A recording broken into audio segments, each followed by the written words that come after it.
I'm back again. Be reading from the book of Psalms, chapter 34, verse 1 to 30 to Psalms chapter 36. And then I'll be moving into the book of Proverbs chapter 20 and then into the book of Ecclesiastes chapter 3. Y'all willing as I get through this. Y'all willing. Bear with me. The book of Psalms chapter 34, verse 1. Aleph. I bless Yahuwah at all times, at all times, at all times. His praise is continually in my mouth. So Barak be to Yahuwah all times. And let our praise be continually in our mouths. Verse 2, bet. My being makes its boast in Yahuwah. Let the humble hear and be glad. So we have to humble ourselves and let us boast in Yahuwah. Let our boast be in the Most High. Let the humble hear and be glad. Verse 3. Gemel. Oh, make Yahuwah great with me, and let us exalt his name together. Let us exalt his name together.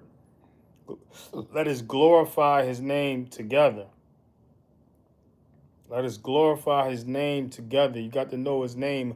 Yah as in hallelujah. Yah as in hallelujah. Let us glorify his name together. Verse 4. Dalet. I sought Yahuwah, and he answered me and delivered me from all my fears. So we have to seek him in order to be delivered from all our fears. We have to seek him. Seek his instructions.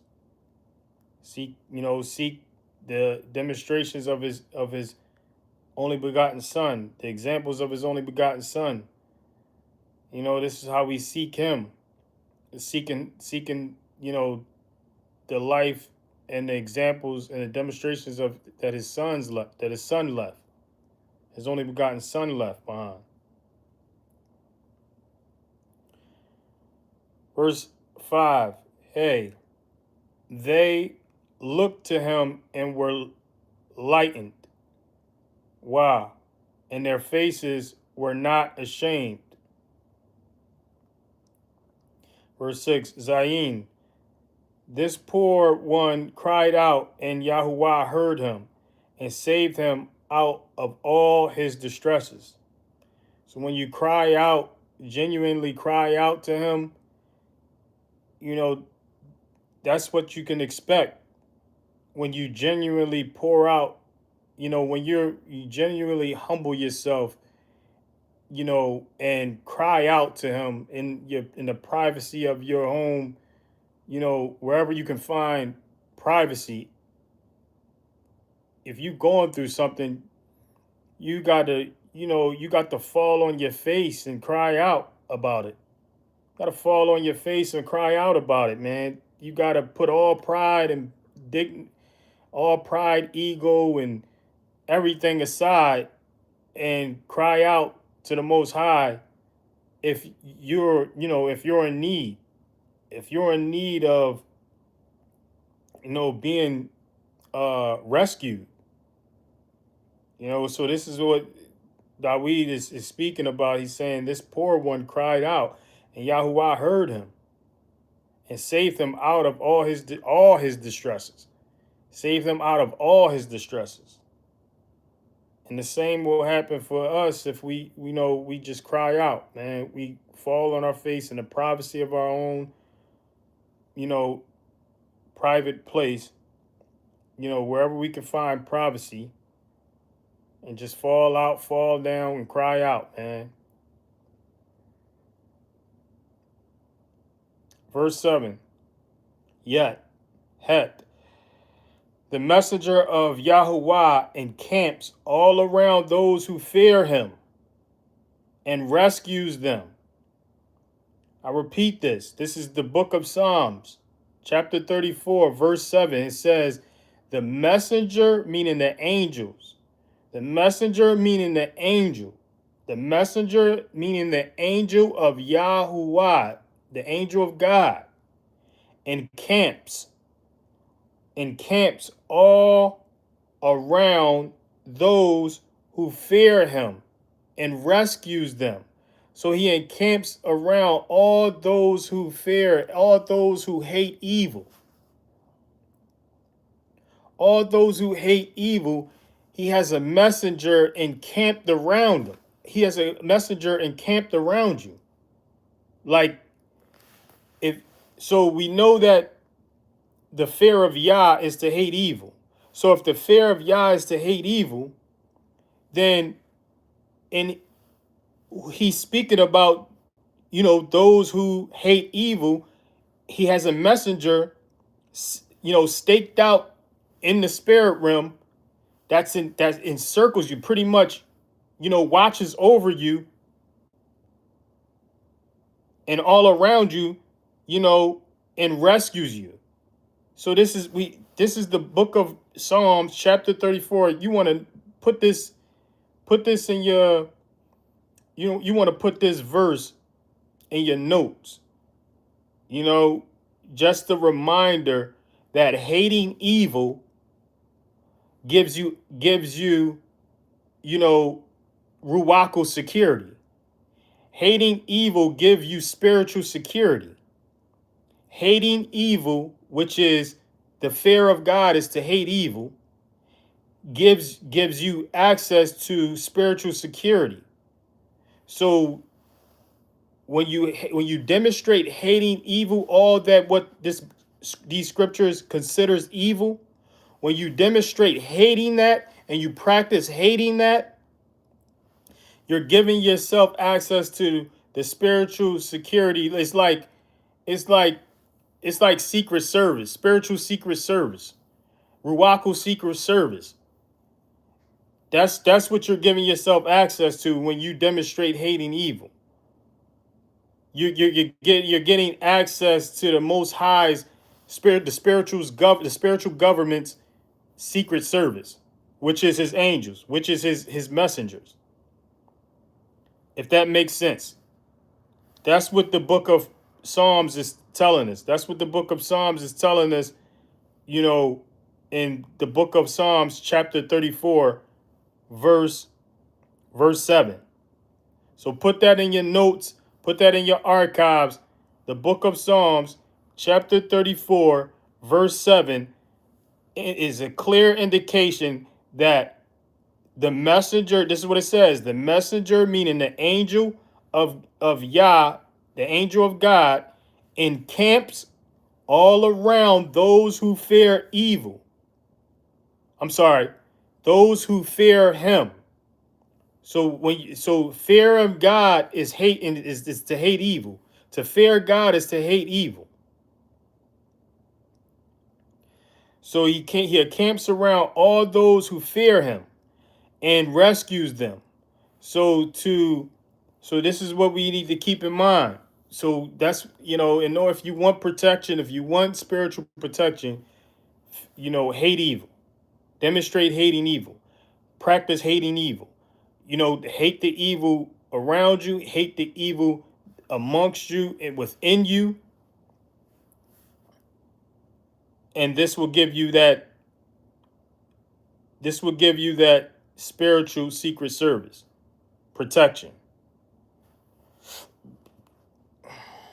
Verse 8. Tet. Oh, taste and see that Yahuwah is good. Blessed is the man that takes refuge in him. Blessed is the man that takes refuge in him. Verse 9. Yod. Fear Yahuwah, you his set apart ones, for there is no lack to them who fear him. So there's no lack. Not only do you have the spiritual secret service, not only do you have the spiritual secret service to protect you, but you won't lack. You will not lack once you demonstrate when you demonstrate this fear, this fear of Yah. So this is what this is. This is the book of Psalms. This is the book of Psalms, chapter 34. I'm reading the book of Psalms, chapter 34 to 36, and I'm based on what I've read. I'm sharing the interpretation based on what I read through the whole book. So whenever I give you, any, you know, if I add anything or give any, if I give any interpretation to what I'm reading, it's based on what I read from the rest of the book to keep everything in its proper context. So that's what I'm reading, and I'm explaining what the fear of you when you read the book of Proverbs chapter 8 verse 13, we know that the fear of God is to hate evil. The fear of Yah is to hate evil. So this is why I'm explaining how when you fear Yah, it equals to hating evil. When you hate evil, you're giving yourself access to his spiritual secret service, which is his angels, to protect you. This is what this says in chapter 34 of Psalms, verse 7. And in verse 9, it tells you you won't lack when you demonstrate this fear of Yah, when you demonstrate hating evil. It says that you will not lack. You will not lack. It says, fear of Yahuwah, fear Yahuwah, you his set apart ones, for there is no lack to them who fear him. These are heavy verses, man. These are heavy verses. Then you gotta take note of verses like these, because this is said in, this is written, this is documented, this is recorded, and pretty much pretty much makes it law, makes it official, and you can count on it, you can trust in it, if you demonstrate hating evil. Verse 10, Kaf, young lions have lacked and been hungry, but those who seek Yahuwah lack not any good matter. Good matter. Lack not any good matter. So you have to keep that in mind. Lack not any good matter. Not no matter that we want. Not any matter that we feel as though we want instead of need. This is a matter of need. So you won't lack a matter of need. This is not the same thing of a matter of want, of what you want. You know what I mean? This is not a matter of that. This is not a matter of what you would like or what you would want. This is a matter of what you would need, like food, shelter. You know what I mean? Help, healing. This is what this is referring to. So those who fear him, those who hate evil, they won't lack. You know, they won't lack any good matter. And this is what his only begotten son came along and pretty much said the same thing. What is good? In the book of Matthew, uh chapter 7, I believe, he speaks about, you seek, you knock, and you ask, and it will be given to you, but what is good will be given to you. What is good will be given to you. You can't just ask for anything and something that's not good for you. You know what I mean? You can't ask for just anything, you know?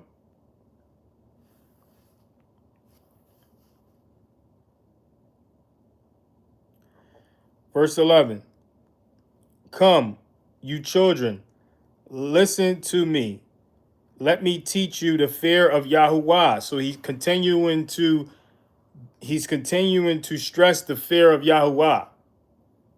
He's continuing to stress the fear of Yahuwah, which is to hate evil. You know what I mean? So this is what we have to, you know, prioritize ourselves. Prioritize hating evil, which is the fear of God. And the more we prioritize hating evil, the more we protect ourselves, the less we lack. The more we protect ourselves from his spiritual, we protect ourselves with his messengers, his angels, his spiritual government, his spiritual secret service, and the less we lack. You know, it's that simple. Verse 12. Mim, who is the man who desires life, who loves many days in order to see good? Who is the man who desires life, who loves many days in order to see good? Who is this man? Let's keep reading. Verse 13. None. Keep your tongue from evil and your lips from speaking deceit. Come on, man. So what this is saying is, you want to keep your tongue from what is evil and your lips from speaking deceit. And that's like manipulating people, talking about people, slandering people, making up lies about people, making up lies about yourself. You know? You want to get out of that speaking. You want to keep your lips from that. You want to keep your lips from plotting to do wrong, do people wrong. You want to keep your lips from, you want to keep your lips from talking, you know, talking yourself into sin, talking yourself into something unclean, you know? And this is what this is saying. Verse 14, Samek, turn away from evil and do good. Seek peace and pursue it. Seek peace and pursue it. Turn away from evil and do good. Seek peace and pursue it. This is a heavy chapter, man. This is a heavy chapter. Pursue peace. Don't, like this, his only begotten son came along and said, like, yo, peacemakers, says, blessed be the peacemakers because they will be known as the children of God. Blessed be the peacemakers because they will be known as the children of God. So this is what you want to seek. You want to seek peace in all people, between yourself and all people. Peace. Verse 15. Ayin, the eyes of Yahuwah are on the righteous, and his ears unto their cry. So the eyes of Yahuwah are on the righteous. Those who follow his instructions, those who guard his commands, prioritize his commandments. This is who his eyes is on. How do we know that? How do we know that the righteous are those who guard his commands? Deuteronomy chapter 6, verse 24 to 25. That's the definition of our righteousness, is to guard his commands. So, yeah, it says the eyes of Yahuwah are on the righteous, which means on those who guard his commands, and his ears unto their cry. Verse 16, Peh. The face of Yahuwah is against evildoers, to cut off their remembrance from the earth. The face of Yahuwah is against evildoers. This is who his face is against. Those who do evil. To cut off their remembrance from the earth. This is what all the prophecies will lead up to. Is to cut off all people who do evil, all people who don't want to treat people the way they themselves would like to be treated. This is the whole purpose of the prophecies. This is what the prophecies are going to lead up to, is getting rid of everyone who doesn't want to, do unto others, as they want done to them. Any and everyone who doesn't want to do unto others as they want done to them, which is the umbrella, which umbrellas all the commandments, you're gonna find yourself cut off. You cut off from the earth. Verse 17. Zadi, the righteous cried out, and Yahuwah heard, and delivered them out of all their distresses. So the righteous, meaning those who guard the commandments, cried out, and Yahuwah heard and delivered them out of all their distresses. Not some, out of all their distresses. This is a serious psalm, man. This is a serious psalm. Chapter 34 is a serious psalm that you can use to remind yourself to, whenever you're crying out, you can cite these verses. You can cite these verses when you're crying out, and let the Most High know his word. Let him know that you know his word. You know his word that he gave. He gave his word. And he doesn't go back on his word. Verse 18, quoth, Yahuwah is near to the brokenhearted and saves those whose spirit is crushed. Yahuwah is near to the brokenhearted and saves those whose spirit is crushed. So those who are brokenhearted, those who are down, those who are poor in spirit, those who are humbled. This is you are in your best state. You are where he needs you to be when you are at your most humbled state. When you are poor in spirit, when you're brokenhearted and your spirit is crushed. Yahuwah is near.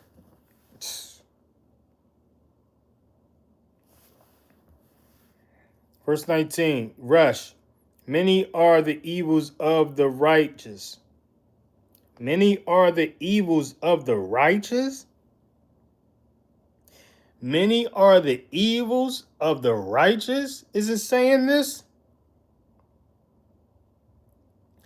The book of Psalms, chapter 34, verse 19, it says, Resh, many are the evils of the righteous, but Yahuwah delivers him out of them all.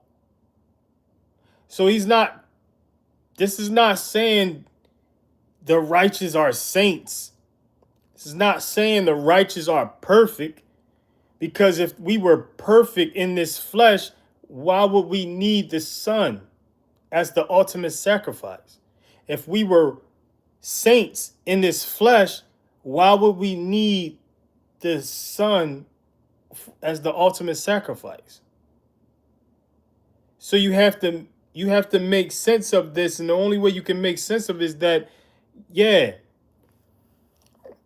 you have to be real with your flesh and acknowledge the flesh as being evil and having many evils and having many mistakes, making many mistakes, and having many cravings and desires and temptations. Your flesh is not going to stop that. Your flesh is not going to stop its desire. Your spirit has to suppress it. Your spirit has to deny it. Your spirit has to, tell it no and rule over it.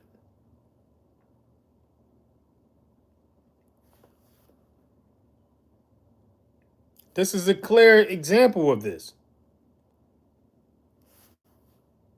Many are the evils of the righteous, those who guard his commands. So even those who guard his commands has many evils. Those who guard his commands still have many evils that they flesh would like to do, that they flesh would like to say, that they flesh would like to carry out.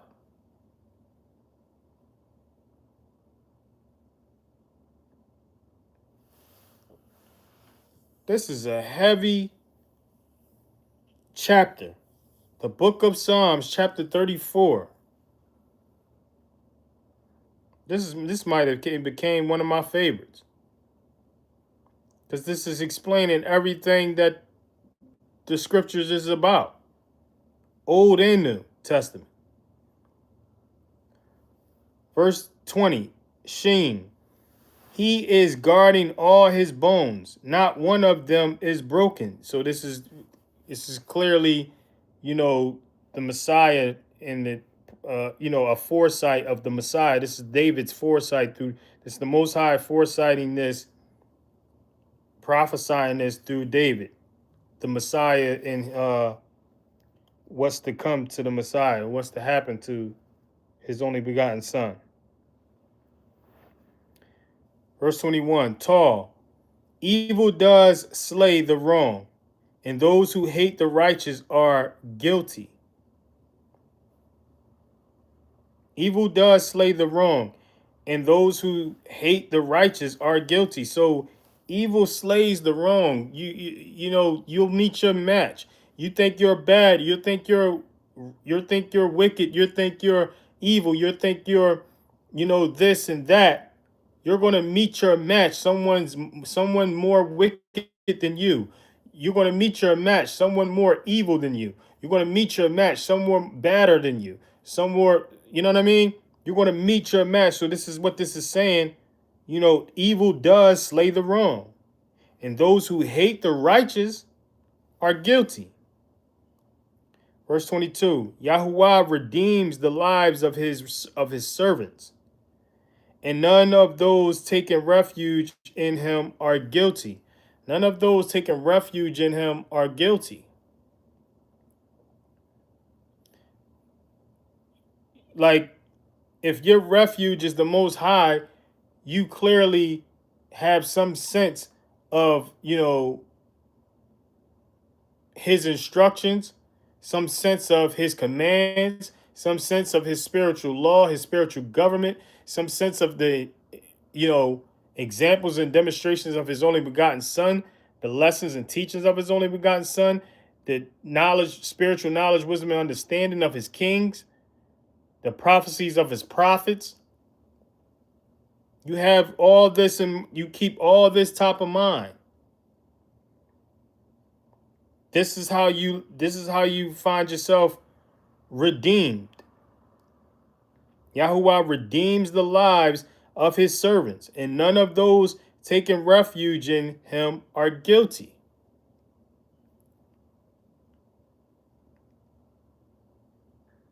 Because you acknowledge, if you are at that point of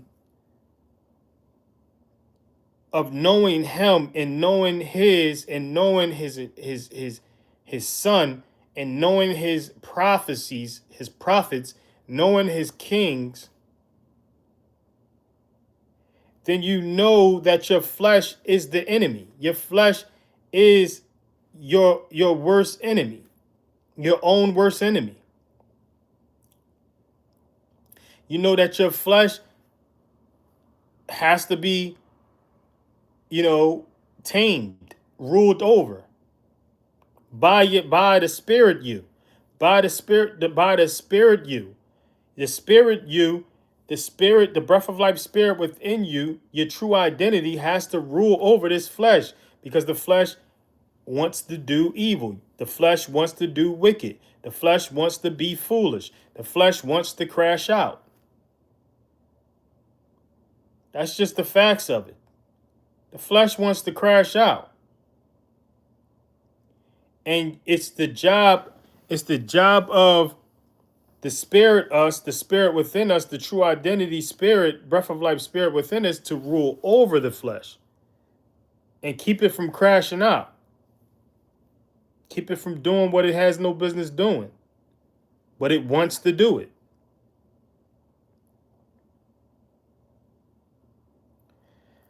Chapter 35, verse 1. O Yahuwah, strive with those who strive with me. Fight against those who fight against me. This is how we got to speak. This is how we got to speak. Fight against those who fight against me, Yah. Strive with those who strive with me, Yah. You don't have to get into praying this. You don't have to get into, you just say it. You just say it. He knows. He hears. Cry it out. If you want to say something, cry out to him. Cry this out to him. But when you praying, he doesn't want you doing all this talking when praying, because he knows what you need before you ask, is what his son said. His son said, don't go on babbling like the nations do. So this is something you want to just cry out about. This is something you just want to speak, just say, and just, strive with those who strive with me, y'all. Fight with those who fight against those who fight against me. Verse 2, take hold of shield and armor, and rise for my help. Verse 3, and draw out spear and lance to meet those who pursue me. Say to my life, I am your deliverance. Let it be. Amen. Verse 4, let those be ashamed and blush who seek my life. Let those be turned back and abashed who plot evil to me. Let it be. Let it be. Verse 5, let them be a shaft before the wind, with a messenger of Yahuwah driving on. Let it be. Verse 6, let their way be dark and slippery, with a messenger of Yahuwah pursuing them. Let it be. With a messenger of Yahuwah, an angel of God pursuing them. Yeah. Chasing them down. Chasing them off. Chasing them away. Let the angel of God chase them all away. And the only way you can get this to be done, to be actually done, is to demonstrate hating evil. That's the only way you could get angels to chase people off. That's the only way to get angels to chase people off, is to hate evil. You have to hate evil yourself. You can't embrace evil and demonstrate evil in your actions. You can't. You have to demonstrate in your actions you hating evil. Demonstrate in your thoughts you hating evil. Demonstrate in your intentions that you hate evil. Demonstrate this in your intentions, and you'll have angels chasing your enemies away. You'll have angels chasing your ops away, chasing those who are, pursuing pursuing you, doing you wrong. You'll have angels chasing them away, chasing them off.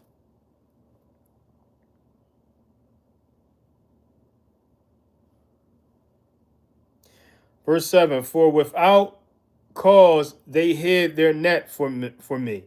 Without cause they dug a pit for my life. So this is like, without cause, if you're not doing anyone harm, this is why the only begotten son said, blessed is he who is persecuted for my name's sake. For my sake, for righteousness' sake.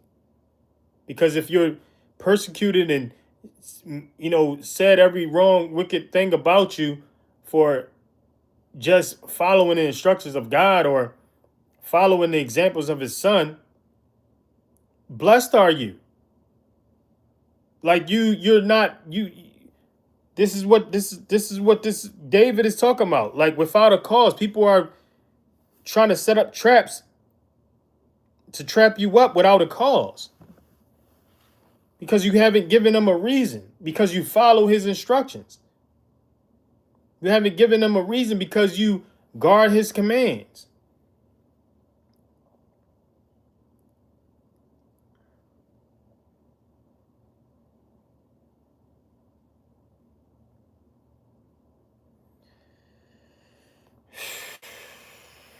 Verse 8. Let ruin come upon him. Let ruin come upon him unawares. Let ruin come upon him unawares. And his net let his net that he hid catch himself. Let him fall in it into ruin. So basically, let them fall into their own traps. Let them fall into their own ruin. Verse 9, but let your own being exult in Yahuwah. Let it rejoice in his deliverance. So, like, you have to exalt in Yahuwah, take pride and glory in the power of Yahuwah, and in the trust in Yahuwah that he's gonna handle it, that he can handle it, and he's gonna handle it. Verse 10, let all my bones say, Yahuwah, who is like you, delivering the poor from one stronger than he, and the poor and the needy from him who robs him.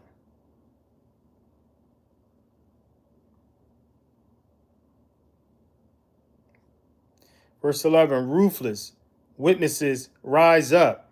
They ask me that which I knew not. Verse 12, they reward me evil for good, beraving my life. Verse 13, but I, when they were sick, I put on sackcloth.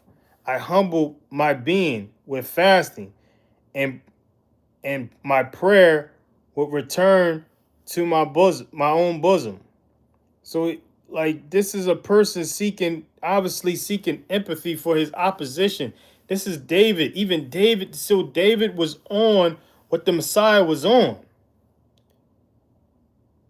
This is David. This is being spoken through David. But when they were sick, I put on sackcloth. I humbled my being with fasting, and my prayer would return to my own bosom. Like, this is what he did for those who didn't like him. This is what he did for those who tried to manipulate and trap him up. When they were sick, he put on sackcloth and humbled his being to fast. Verse 14, I walked about as though he were my friend or brother. I bowed down mourning as one mourning for a mother. This is what they did. This is what David did for someone who didn't like him. Verse 15, but they rejoiced at my stumbling and gathered together. The smiters gathered against me, and I did not know it. They tore in pieces without ceasing. Verse 16, with unclean ones, mockers at feast, gnashing at me with their teeth. Verse 17, Yahuwah, how long would you look on? Rescue my being from their destructions. How long would you look on? This is what he this is what this now, this is how David, asks. Verse 18, I give you thanks in the great assembly. I praise you among a mighty people. Every now and then David expressed, to the Most High, like, yeah, like, how long will you allow this? Just let me know. And that's his way of crying out to the Most High, like, help, please. Intervene, please. Get involved, please.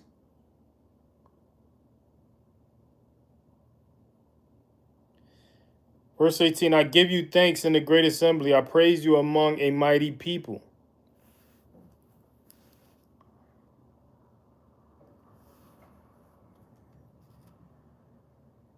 Verse 19, let not my lying enemies rejoice over me, or those who hate me without cause wink their eyes. Verse 20, for they do not speak peace, but they devise words of deceit against the peaceable ones of the land. Verse 21, and they opened their mouth wide against me. They said, aha, aha, our eyes have seen it. Verse 22, this you have seen, O Yahuwah, do not be silent. O Yahuwah, do not be far from me. That's his way of crying out. And this should be our way of crying out. Verse 23, stir up yourself and awake to my right ruling, to my cause, my Elohim and my master. Verse 24, rule me rightly, O Yahuwah, my Elohim, according to your righteousness. Rule me rightly, O Yahuwah, my Elohim, according to your righteousness, according to his commandments. Rule rightly according to me guarding your commandments. So if I'm guarding your commandments, rule me rightly. That's how he's going to rule us, according to how we guard his commandments.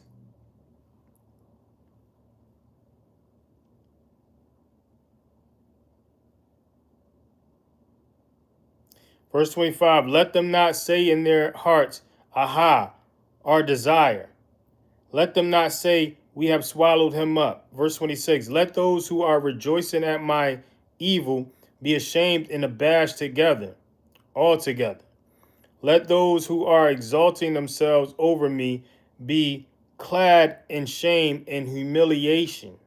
Verse 27, let those who delight in my righteous cause shout for joy and be glad, and let them always say, let Yahuwah be made great, who is desiring the peace of his servant. Verse 28, and my tongue shall speak of your righteousness, your praise all day long. Let it be. Chapter 36, verse 1. Transgression speaks to the wrong within his heart. Fear of Elohim is not before his eyes. So transgression speaks to the wrong within his heart. Transgression, like, speaks like this. This is the same sin that the Most High tried to warn Cain about. The sin that wants to have you all day. The ancient knowledge of evil that wants to have you all day. The desire speaking to your flesh speaking to it. Transgression, which is sin, speaks to the wrong within his heart. Fear of Elohim is not before his eyes. So the fear of God is not before his eyes. Not thinking about hating evil. You're not thinking about hating evil when you're, when you doing wrong and you've done wrong and you're taking pleasure in doing wrong and you're making a habit of doing wrong, and to the point, sin is, is your hype man. Transgression is your hype man. Ancient knowledge of evil is your hype man. And it's hyping you up to do more wrong and do other people wrong and say what is wrong. This is what's happening within the flesh of our hearts. And it's our duty as the the true identity spirits within, the true identity breath of life spirits within, the true identity spiritual children of God within us, to rule. It's our duty to rule over this flesh, to rule over these hearts of our flesh and what our flesh wants to do, what our flesh wants to say, where our flesh wants to go, who our flesh wants to be with.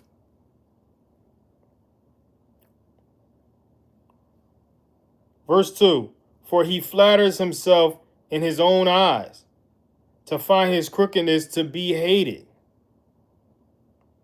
This is what our flesh is doing. Each of our flesh flatters itself.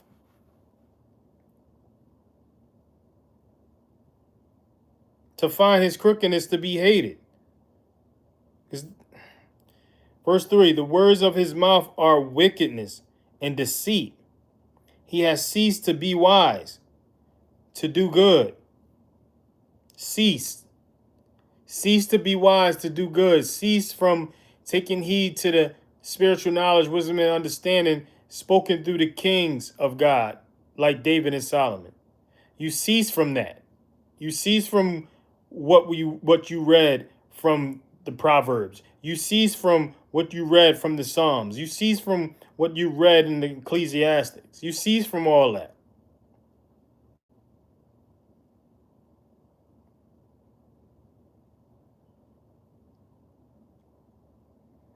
Verse 4, he plots wickedness on his bed. He sets himself in a way that is not good. He does not despise evil. That's what it leads to despise evil.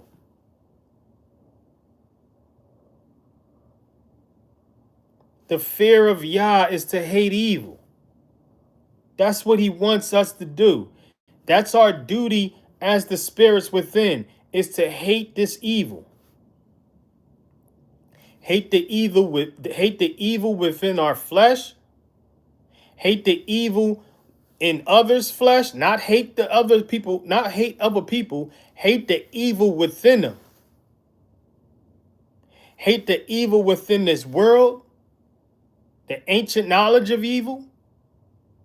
Hate all evil. Hate all that is considered evil in this book. Hate all that is considered evil in these books.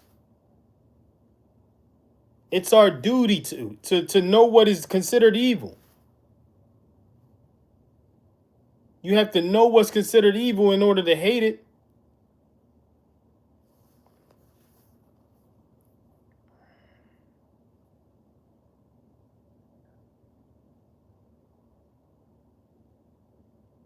That's what he's asking us, to despise evil.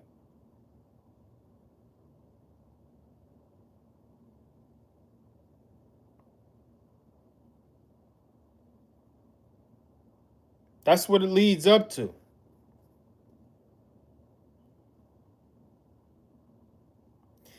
Verse 5, O Yahuwah. O Yahuwah, your loving commitment is in the heavens, and your trustworthiness reaches to the clouds. Your righteousness is like the mighty mountains. Your right rulings are a great deep.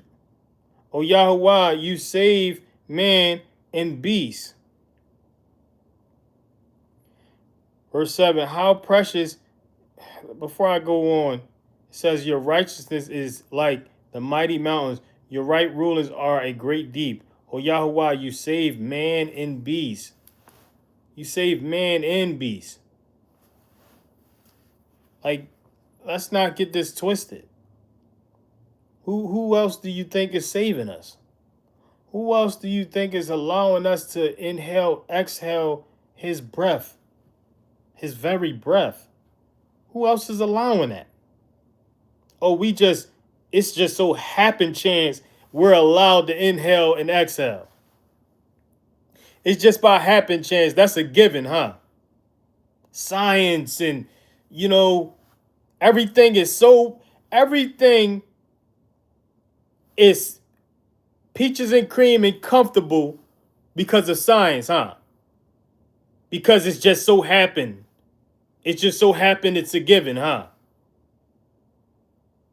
How? Science science is that perfect, huh? This is perfection. Granted, you have a lot of people in uncomfortable in the world and in comfortable situations and in comfortable environments and comfortable places right now. But you have a lot of people, especially over here in this western part of the world, who are very comfortable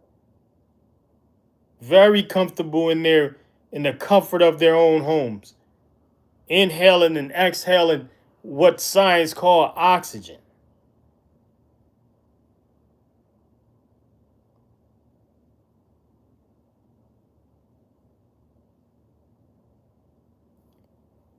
What makes you think that's a given? Like, what makes you think? What I mean by that, what makes you think that's random? Like,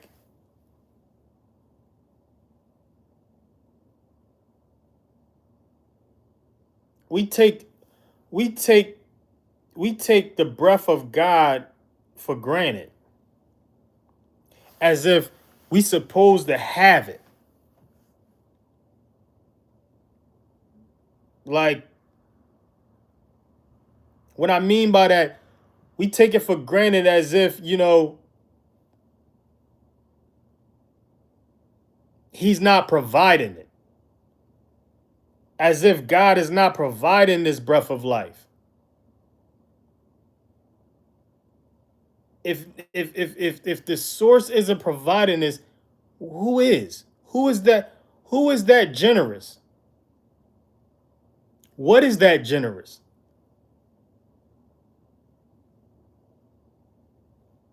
Nothing is that generous, man. No one else is that generous but the Most High. No one else. Hallelujah, praise Yah, all glory be to Yah.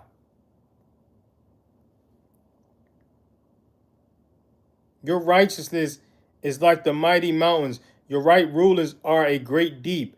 O Yahuwah, you save man and beast. Man and beast. Verse 7. How precious is your loving commitment, O Elohim, and the sons of men take refuge in the shadow of your wings. Verse 8. They are filled from the fatness of your house, and you give them drink from the river of your pleasures. Verse 9. For with you is the fountain of life. In your light we see light. Verse 10. Draw out your loving commitment to those who know you, and your righteousness to the upright in heart. Verse 11. Let not the foot of pride come against me, and the hand of the wrong drive me away. Verse 12. There the workers of wickedness have fallen. Let me repeat verse 11. It says, let not the foot of pride come against me, and the hand of the wrong drive me away. Let it not. Verse 12. There the workers of wickedness have fallen. They have been overthrown and have been unable to rise.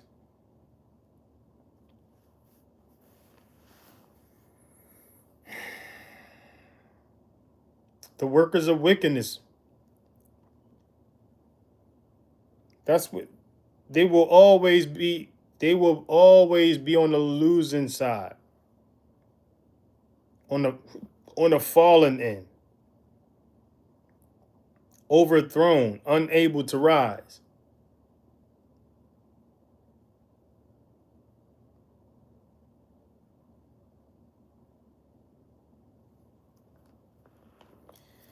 Chapter, the book of Proverbs, chapter 20, verse 1.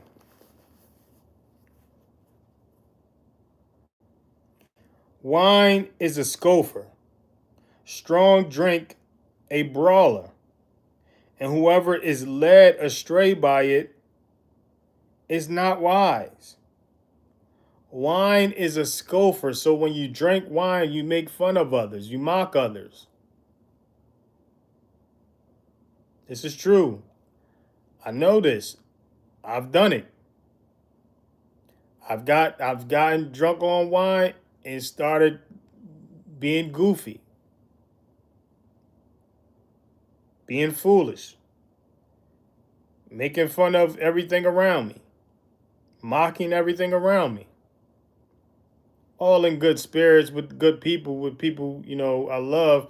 But yeah, this is what happens when you drink too much wine. You drink to be drunk instead of relaxing. So wine is a scoffer, which is a mocker, one who makes fun of others. Strong drink, a brawler, even worse. Strong drink, liquor, all that. You turn into a fighter. Now you want to fight. You go from just mocking people with wine to wanting to fight because you didn't had a stronger drink.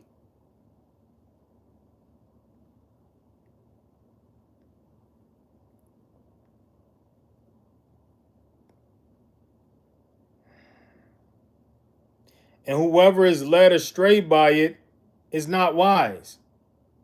So if you're led astray and you find yourself drinking to a point you're getting in, you wanting to get into a fight with someone, or drinking strong drink, period, because it's all that's going to lead to you having a misunderstanding with someone, drinking wine to the point you're making fun of others. You're not wise. You can't consider yourself wise if you allow this. You allow this to happen to yourself. This is just the spiritual knowledge, wisdom, and understanding of God that's being spoken through Solomon in the book of Proverbs. This is not me. This is not my words. This is God's word. It's the book of Proverbs, chapter 20, verse 1. Wine is a scoffer, strong drink a brawler, and whoever is led astray by it is not wise. Verse 2, the dread of a sovereign is like the roaring of a lion. Whoever provokes him sins against his own life. This is what happens when you're going up against a king.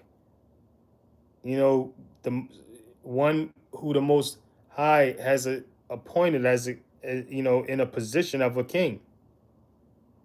You're going against yourself when you do that. Verse 3, for a man to cease from strife is esteemed, but every fool bursts out. So when a man ceases from strife, like basically demonstrates self-control, self-discipline, and deny his own flesh from lashing out, deny his own flesh from speaking out on, going tick for tack or getting revenge or whatever it is, responding. For a man to cease from strife should be glorified. Should be glorified. But every fool bursts out. On the other hand, every fool bursts out. You have one man that has self-control, self-discipline, and says to itself, no, we're not going to say that. We're not going to do that. We're not going to, whatever. Just ignore them. Then you have one on the other, you have a guy on the other hand that lashes out.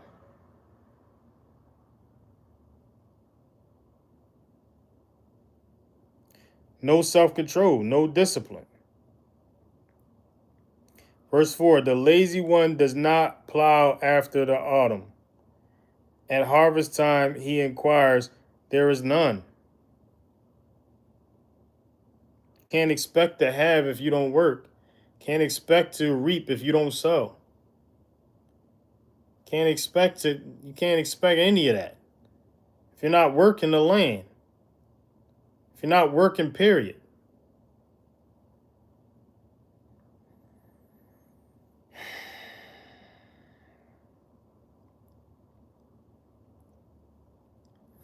Verse 5, counsel in the heart of man is like deep water, but a man of understanding draws it up.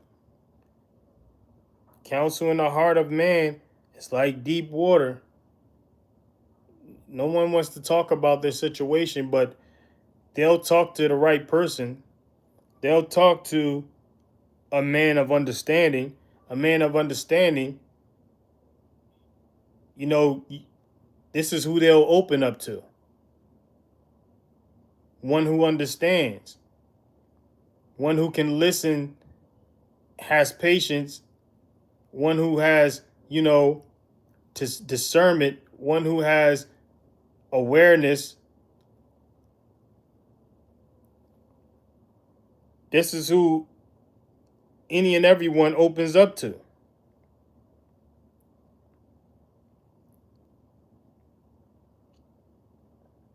Verse 6, most men proclaim each his own loving commitment, but who finds a trustworthy man? Most men proclaim each his own loving commitment, but who finds a trustworthy man? Tough to find. Tough to find a man you can trust.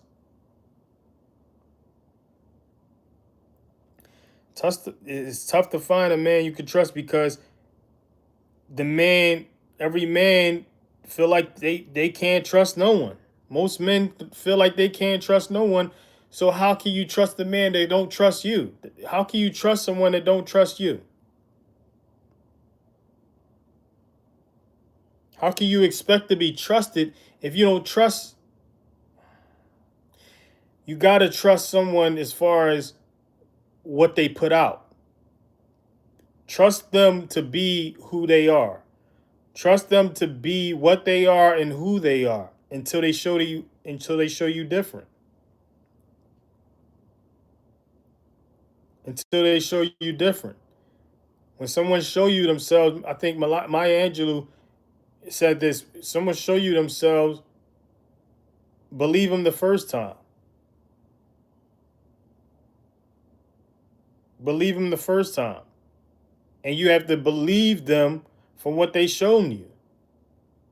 You have to believe them for who they showed you to be. For whom they shown you they can be and who they are. And it's tough for us to remember that. It's tough for us to stick to, what we know about people. When someone show us themselves, it's hard for us to, it's hard for us to hold them to that. Especially if we find them attractive or find them to be, helpful, and beneficial. All of that clouds our thinking, clouds our judgment. When a woman is attractive, a man is clouded by her, attractiveness. When a man has money or someone has money, you could be clouded by, someone's, bribe. The judgment is clouded by their bribe and what they can do for you, what they have done for you.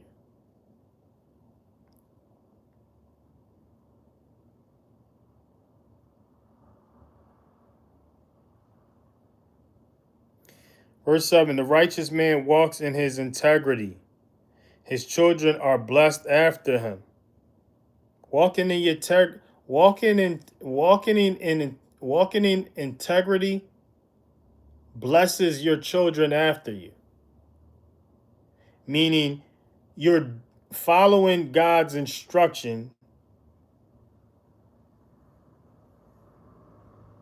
no matter who's around, no matter what. You're following his instruction, you're guarding his commands no matter who's watching. This is walking in your integrity, and when you're doing this, you're setting up your children after you. You're blessing your children after you. The righteous man walks in his integrity. His children are blessed after him.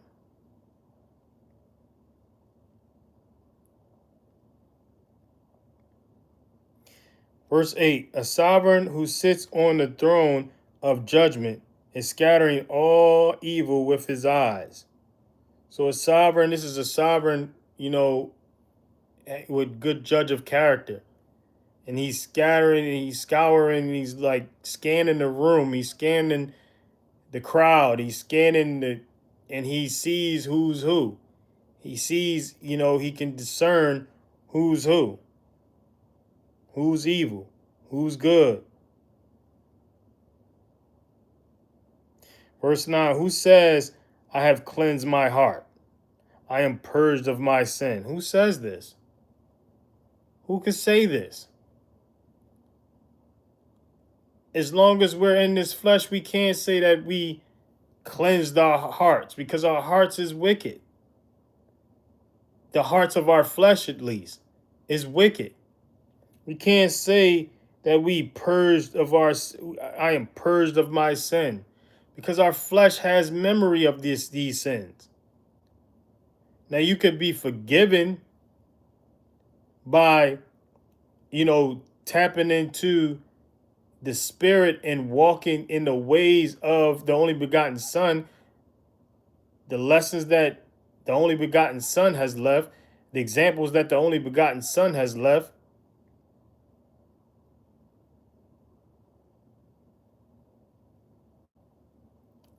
But just lip service is not going to. Verse 10, differing weights and differing measures. Both of them are an abomination to Yahuwah. So it's an abomination to the Yahuwah when you're shorting people of whatever it is should be should be in weight.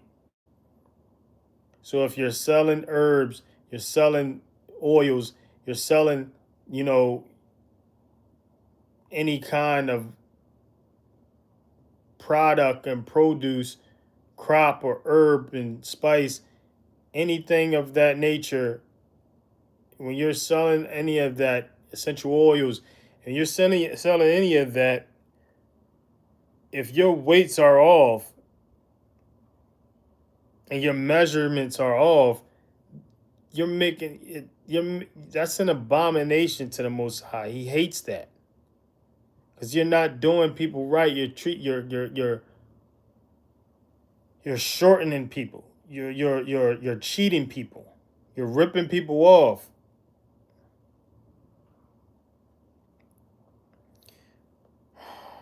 Verse 11, even a child is known by his deeds, whether his work is clear and right. Even a child is known by his deeds. Like, at a young age, you're going to see if a child, is a child of God or he's a child of the enemy. Now, maybe that child can grow out of being a child of the enemy, but even a child is known by his deeds, whether his work is clear and right.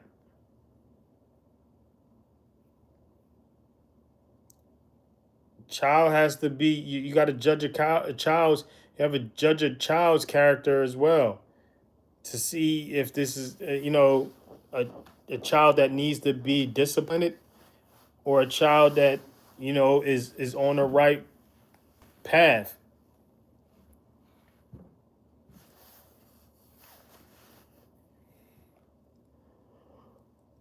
Verse 12. The hearing ear and the seeing eye, Yahuwah has made both of them. Both of them. We take it for granted being able to hear. We take it for granted being able to see.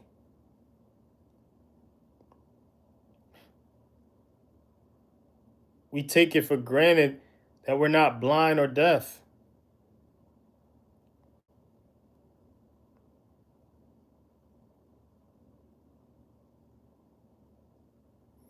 Verse 14, evil, cries the buyer.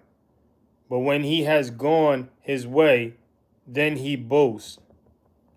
So this is what this is what folks does. This is what folks do. They cry about the product in order to get a cheaper price. That's the form of negotiation. They call it negotiating. Verse 15, there is gold and a multitude of rubies, but the lips of knowledge are a precious vessel.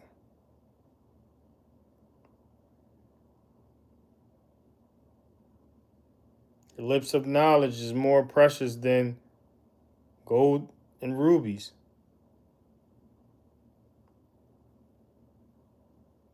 Because it speaks what is wise, it speaks what, you know, it speaks and makes sense of the word of God. And what could be more valuable than that? Verse 16, take the garment of one who is guarantor for a stranger, and hold it as a pledge when it is for foreigners. Verse 17, bread gained by deceit might be sweet to a man, but afterward his mouth is filled with gravel. Bread gained by deceit might be sweet, until it catches up to you, until it comes to the point you have to reap what you sow and pay the consequences.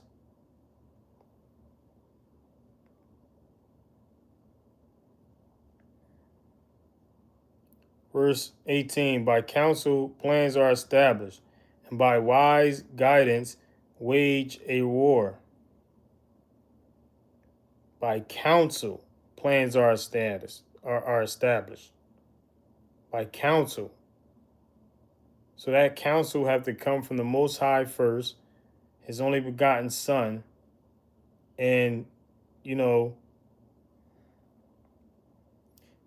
the spiritual knowledge, wisdom, understanding that he spoke through his kings like David and Solomon.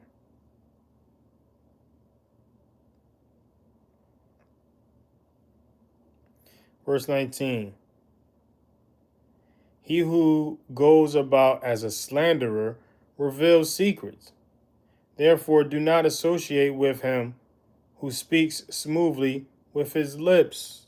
Can't associate people that smooth talk and slander people, all day, because if they're slandering others, they're slandering you.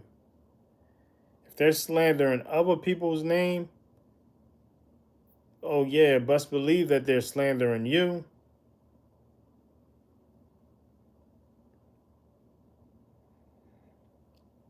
Verse 20, whoever curses his father or his mother, his lamp is put out in deep darkness. This is what happens. Is this not the commandment? Honor your parents, honor your mother and father, so that your days are prolonged.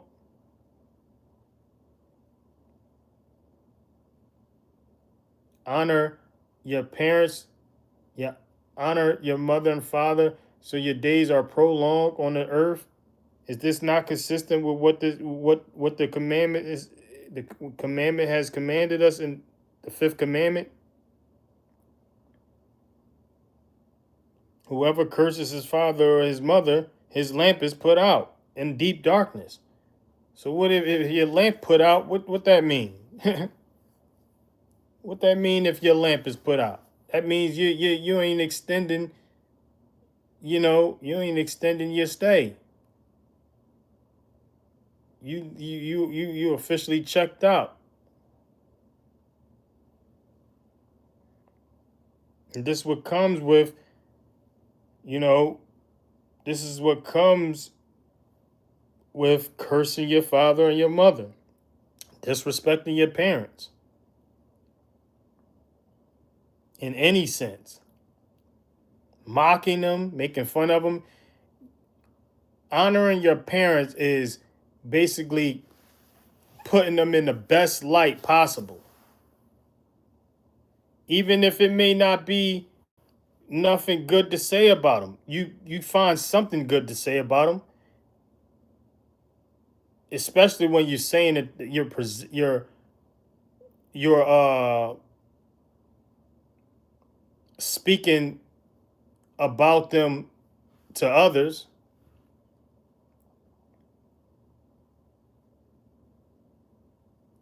You have to find a way to speak honorably about them. That's how you honor your parents, is, you know,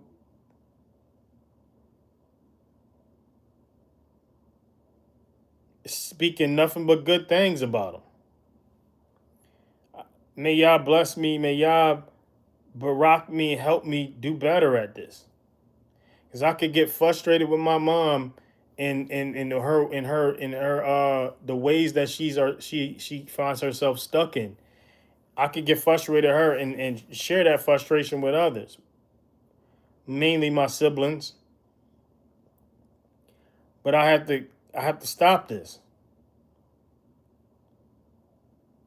I have to honor her with my words at all time. If I want to extend my stay on this earth. And we all have to do the same thing. We have to honor our parents, no matter how much our parents don't like us, no matter how much we don't like our parents. And I'm just saying, I'm just by example. I like my parents, I love my parents, but I know there's people out there who don't get along with their parents. But you have to honor them and find good things to say about them. Even when there's not much to say that's good. Even that even if they're wrong in every way, and wrong for what they've done and for what they do, you have to find a way to honor them for your sake, for your own sake, for your own safety. You have to find a way to honor them. Something honorable to say about them.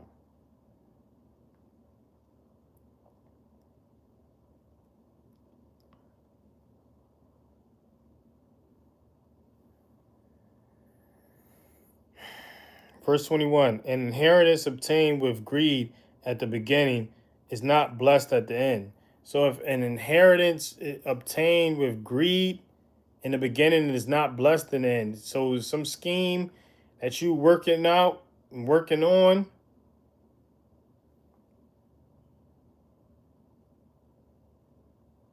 it's not blessed. It's not going to be blessed in the end because it's a scheme. It's not, it started off wrong.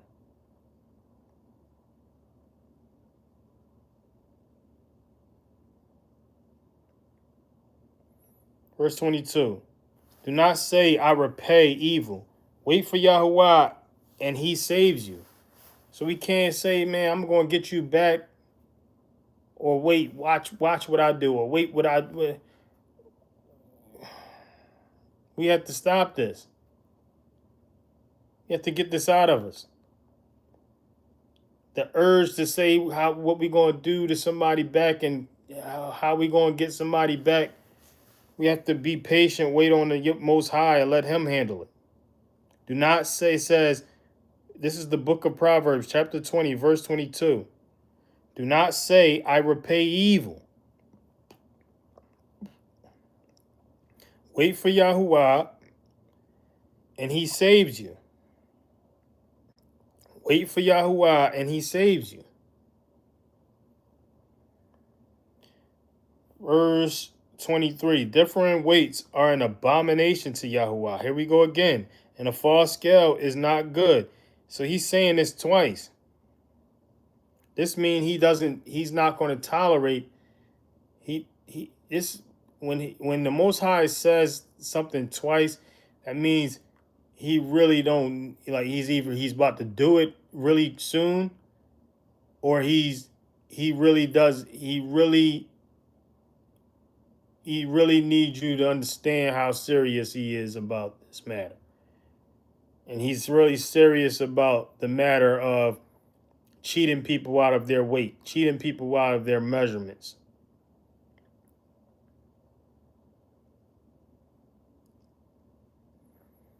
Verse 24, the steps of a man are from Yahuwah. What does a man know about his own way? Steps is from Yah. The steps are from Yah.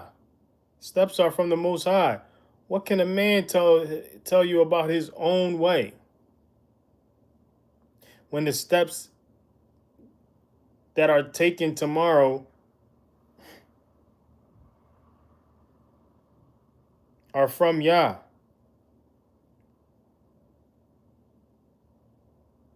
Verse 25, it is a snare for a man to say rashly, it is set apart, and only later to reconsider his vows. So we have to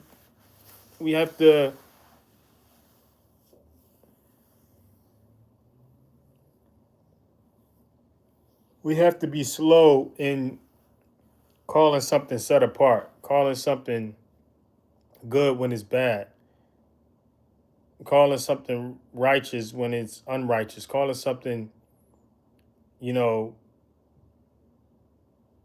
have to slow up in that.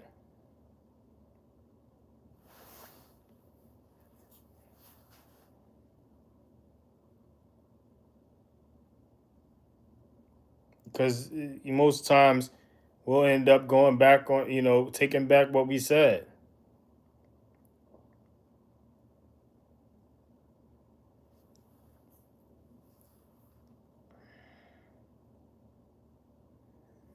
Verse 26, a wise sovereign knows out the wrong and turns the will over them.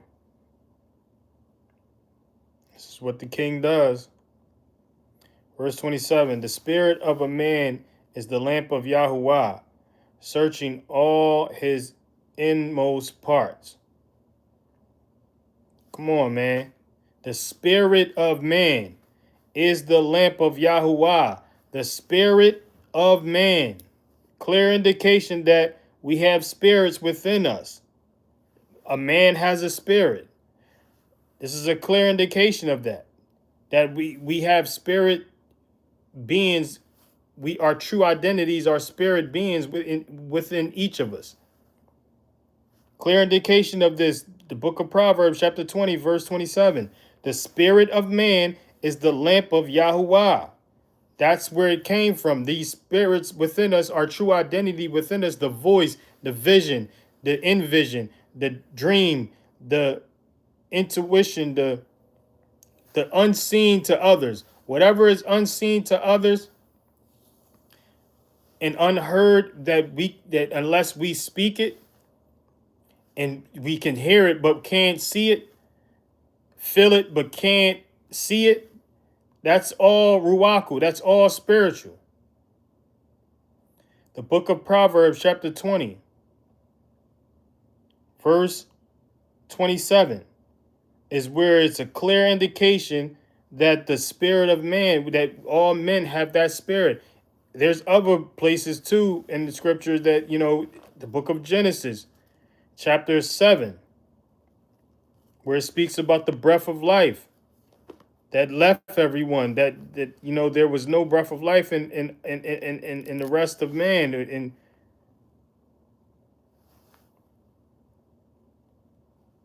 chapter 7, verse 22 in Genesis. So that's another place. We have many places. Many places it talks about us, it gives us clear evidence of having spirits within us, breath of life spirits within us. Clear evidence of it. And the book of Proverbs chapter 20, verse 27 is one of these places where it says the spirit of man is the lamp of God, the lamp of Yah, searching all his inmost parts. So it searches all his inmost parts of the flesh to make sure everything is everything, to know, the flesh in order to rule over the flesh. Know that the flesh likes this. Know that the flesh loves to do this. Know that the flesh is tempted by this. Know that the flesh desires this. Know that the flesh wants to do this, has a habit of doing this, has plans on doing this. All of that. This is what the spirit has to know. This is what the spirit inquires and investigates and analyze in order to stop the flesh before it, stop the flesh in its tracks. Stop the flesh before it say go. Stop the flesh before it acts on these ideas, acts on these thoughts, and start speaking these what comes to mind.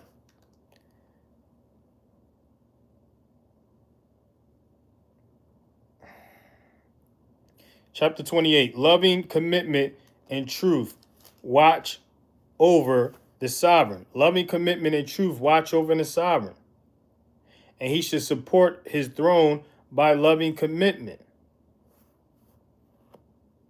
Loving commitment and truth watch over the king. And he should support his throne by loving commitment. Being loving and committed to Yah, his instructions, to Yah and his only begotten son and his lessons. Committed to it. Committed to his instructions, committed to his spiritual laws of his spiritual government, committed to the examples and demonstrations of his only begotten son. Committed to him. Committed to the spiritual knowledge, wisdom, and understanding that he spoke through his kings, like David and Solomon. Committed to it. Loving commitment. Loving commitment. Verse 29, the comeliness of young men is their strength, and the splendor of old men is their gray hair. So the comeliness of young men is their strength. Like they're calm because they know they're strong. They're fast. They're strong. This is how you are when you're a young man. It's no thing. It's no sweat. No pressure. I'm fast. I'm strong. I'm a young man. This is how you think. Same goes for the older. And the splendor of an old man is their gray hair, meaning their experience. That's their strength, is their experience. I've been through this. I've done this. I've seen this before. I know what to do in this situation. I know what to do when this situation, most situations come about. I've been through it already. It's not my first go around. It's not something new to me. But to the young man, it's something new. May be strong, may be fast, but experiencing new things each day that the older gentleman has already lived and has been through and knows how to handle when it comes about. We all know how to handle by making the mistakes. We learn from our mistakes. We learn from making mistakes. That's the only way, you know, we're going to make. That's the only way we're going to learn. That's the only way we all learn. We learned the hard way. Each person has, even the young, have to learn the hard way as well. Everyone has to learn the hard way if they're not taught at a very young age. And even when they're taught at a very young age, you still eventually, may very well have to learn the hard way, because the ancient knowledge of evil is very influential in this world. Very influential in this world. So even though you've been taught at a very young age, the ancient knowledge of evil is very influential and very, you know, contagious.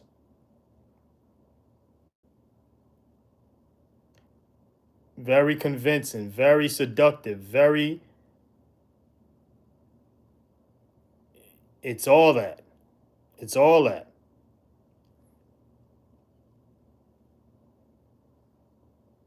And we, no matter how early our parents get to us, we're going to come encounter with the ancient knowledge of evil and be tempted. And it's a blessing if we come out on the best, we come out on the better end. It's a blessing if we demonstrate what was taught to us at a very young age, and yeah, yeah, man, overcome that ancient knowledge of evil. It's a blessing if our kids are able to do this. Children, whoever has children, our nieces, our nephew, our youth. Verse 30, the blows that wound cleanses away evil and strokes the inner parts of the heart.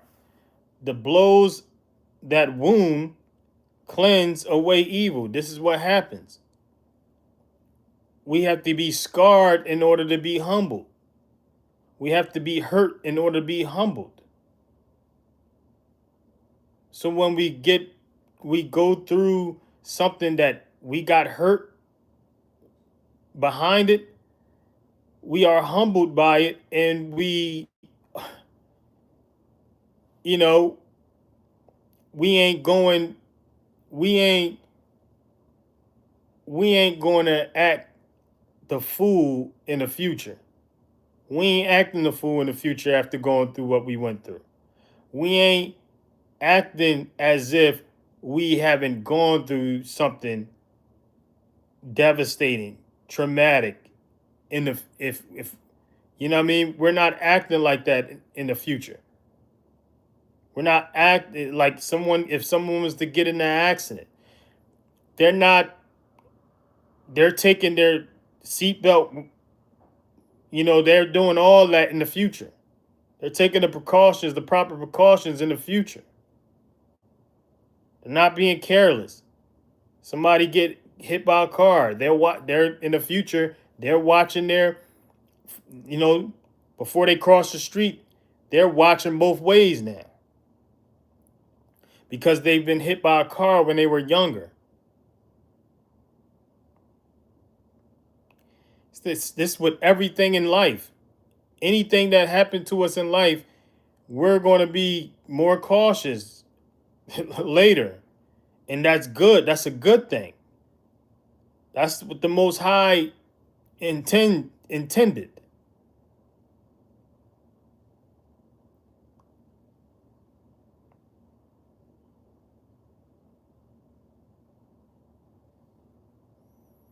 That was the end of chapter 20 of the book of Proverbs. Now we're getting into the book of Ecclesiastes, the last portion of the reading. The book of Ecclesiastes chapter 3, verse 1. For every matter there is an appointed time. Even, let me read this again. The book of Ecclesiastes Chapter 3, verse 1. For every matter there is an appointed time, even a time for every pursuit under the heavens, under the sky. Verse 2. Excuse me. Verse 2. A time to be born and a time to die, a time to plant and a time to uproot. Verse 3. A time to unalive and a time to heal, a time to break down and a time to build up. Verse 4. A time to weep and a time to laugh, a time to mourn and a time to dance. Verse 5. A time to throw away stones and a time to gather stones, a time to embrace and a time to refrain from embracing. Verse 6. A time to seek and a time to lose, a time to keep and a time to throw away. Verse 7. A time to tear and a time to sow, a time to be silent and a time to speak. Verse 8. A time to love and a time to hate, a time for battle and a time for peace. Verse 9. What does the worker gain from his toil? What does the worker gain from his toil?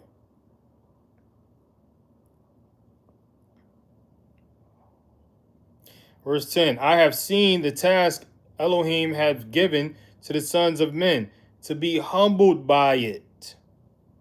To be humbled by it. This is why he given the task of, oh, let me figure this out. Oh, let me do this. You're given that thought to go search it out, only to realize, let me humble myself, because that wasn't too comfortable. That was very exhausting. That was very scary. That was very this. That was very that.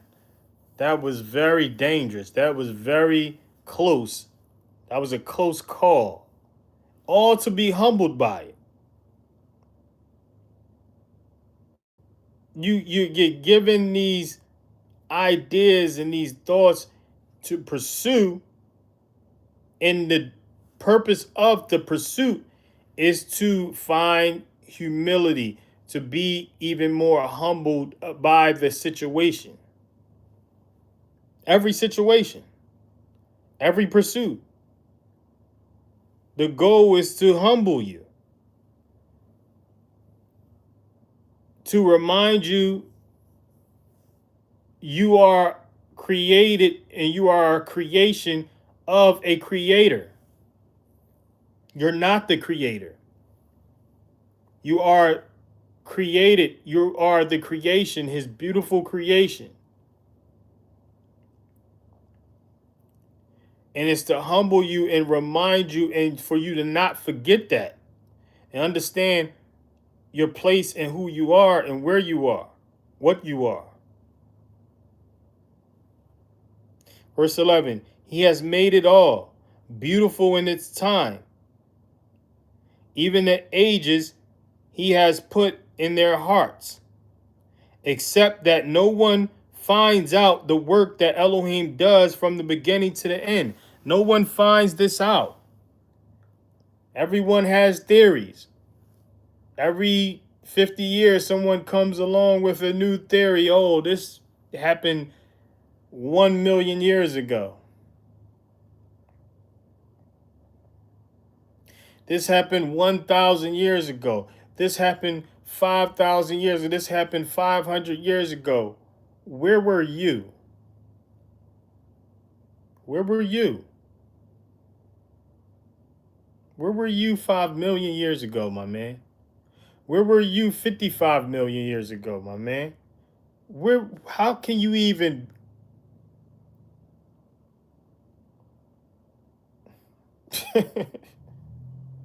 what do you know about 1,000 years ago? For you to even fix your face to speak on something past the time you were here on this earth. It's the audacity of men who came and left, men who came and gone. The audacity for them to speak this way and speak about time that they have no, you can't even grasp. You barely figure it. You barely can understand what happened 100 years ago, let alone 1,000 years ago. You can barely understand what happened, 5,000 years ago, 500 years ago. What what gives you the audacity to think you can, come up with what was here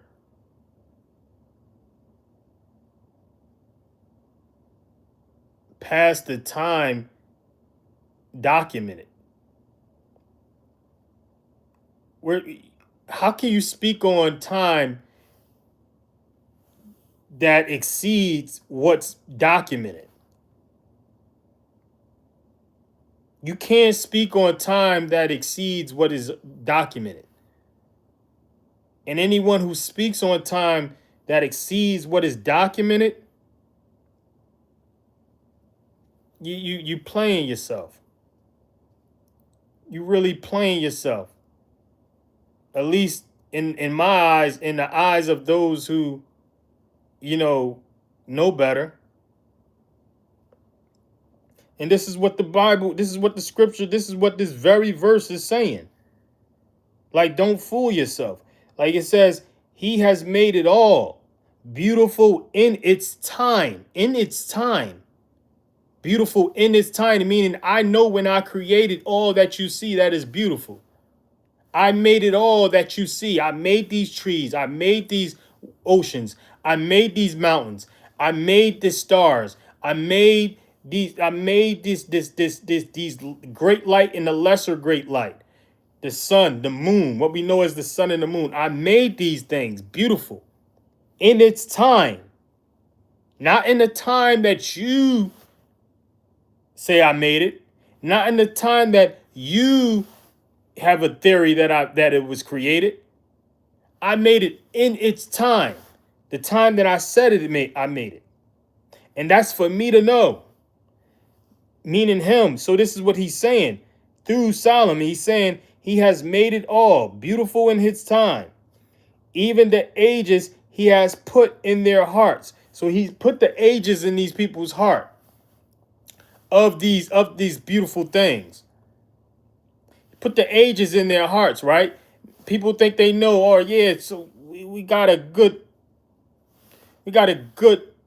calculation of when this was created. How?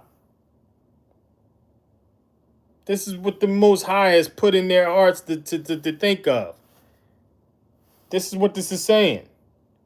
Even the ages he has put in their heart, the ages of this creation he has put in their hearts.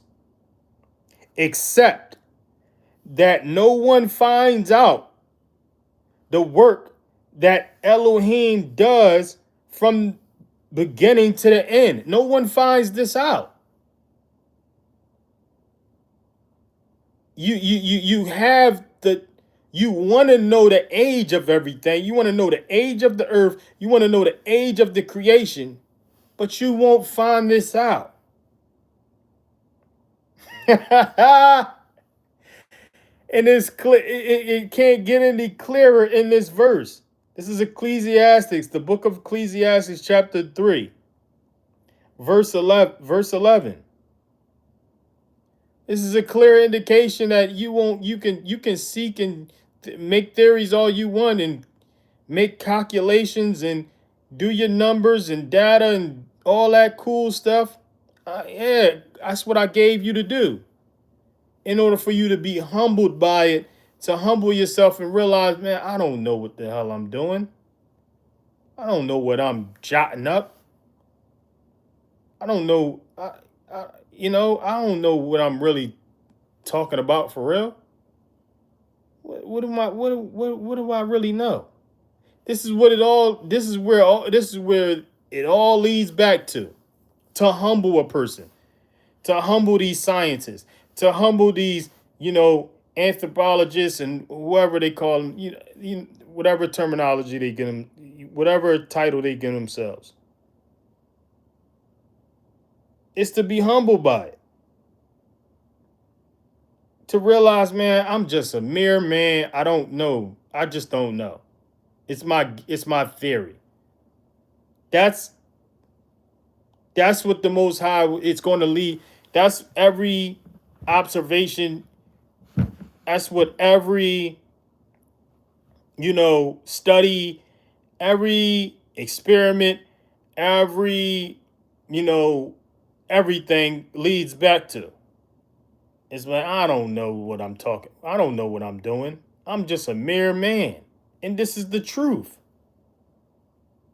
We're just mere. It's not for us to know the beginning to the end.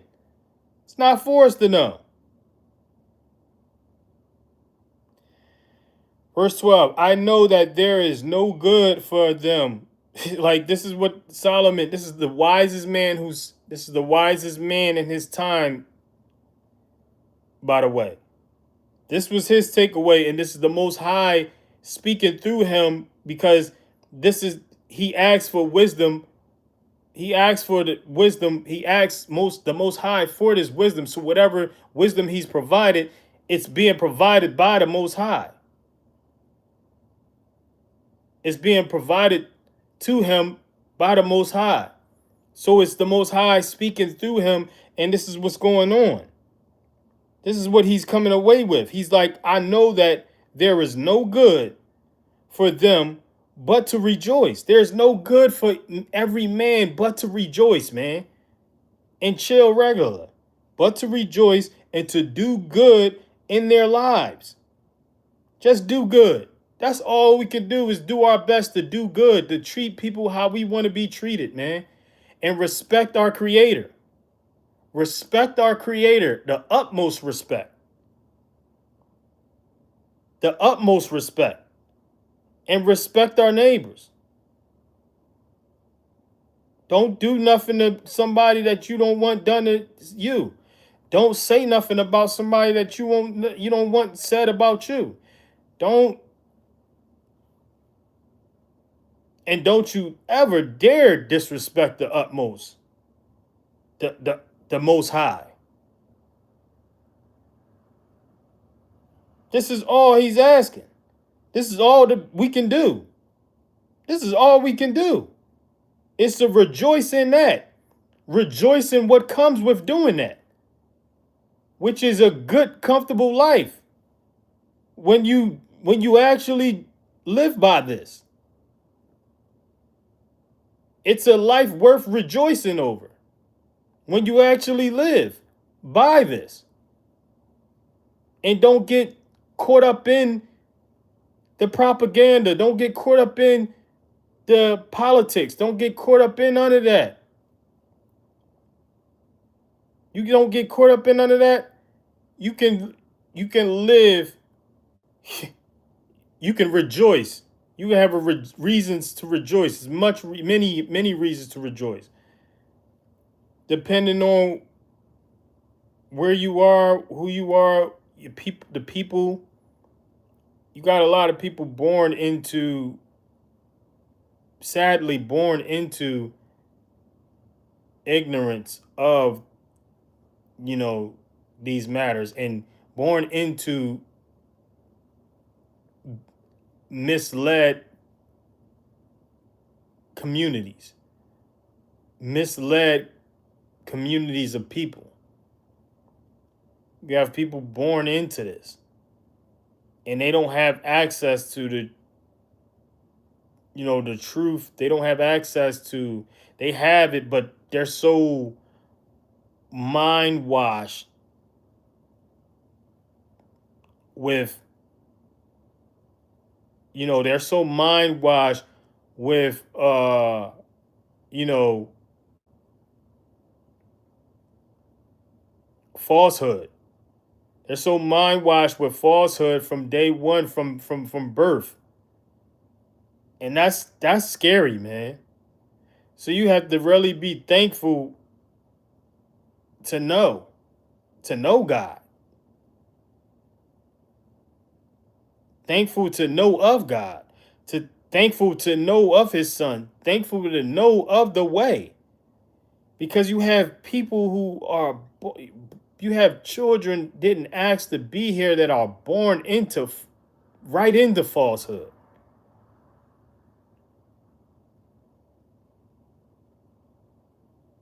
And some may never know, which is scary when you think of it.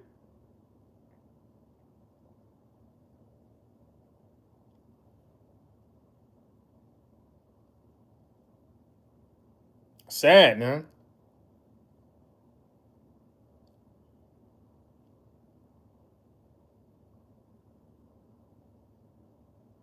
And situations, things work itself out. Everybody. I'm just thankful, man.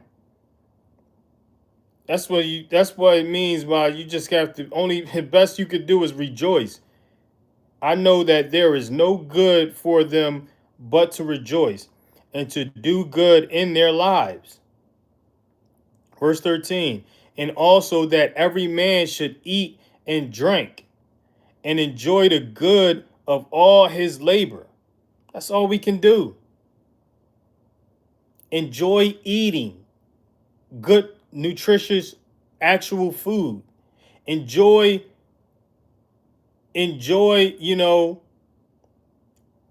refreshing and quenching your thirst. Enjoy that. Enjoy that.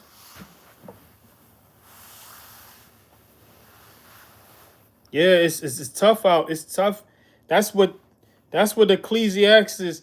That's what Solomon points out throughout this whole book of Ecclesiastes. How you got to be thankful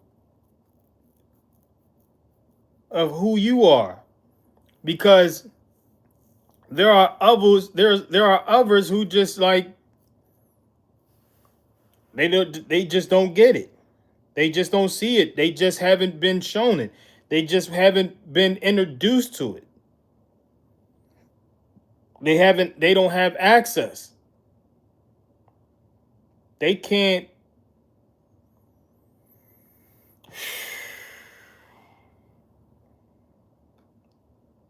Be thankful, man, for the food, the nutrition you have. Be thankful for the water,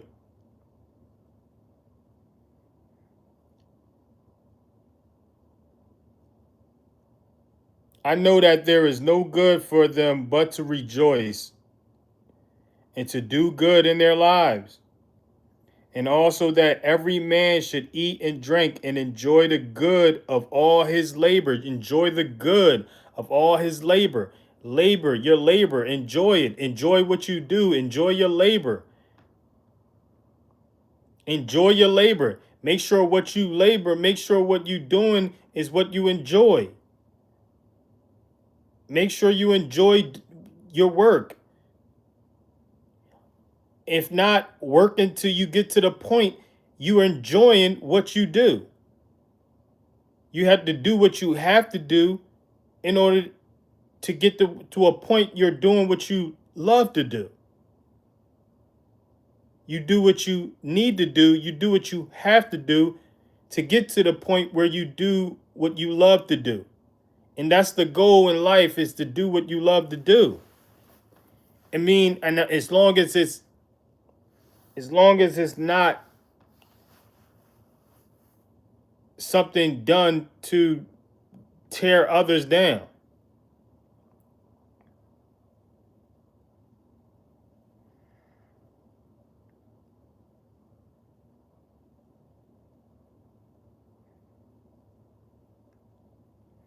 Verse 14, I know that whatever Elohim does is forever.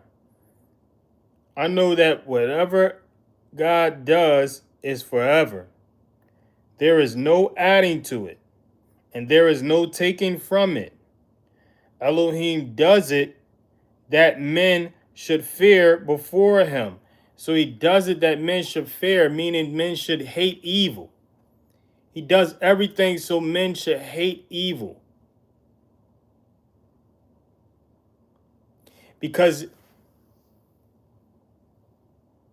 if you find yourself being a worker of wickedness and you're a doer of evil, he's going to make you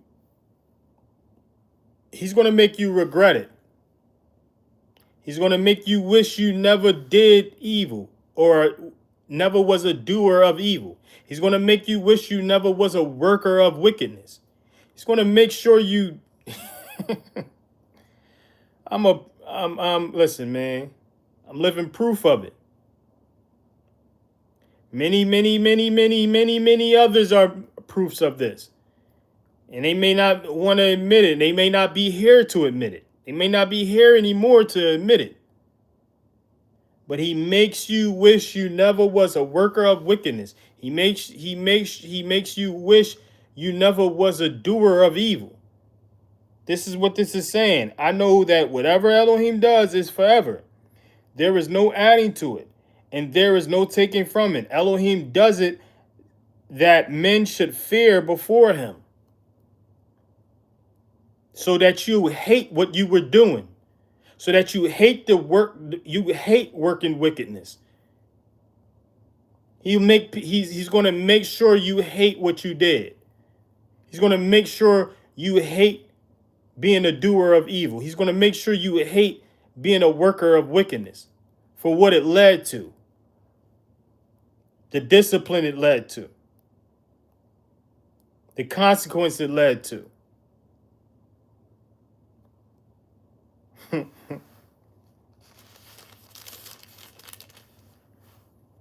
Verse 15, whatever is has already been, and what shall be has been before. But Elohim seeks out what has been pursued. That's the book of Ecclesiastes Chapter 3, verse 14.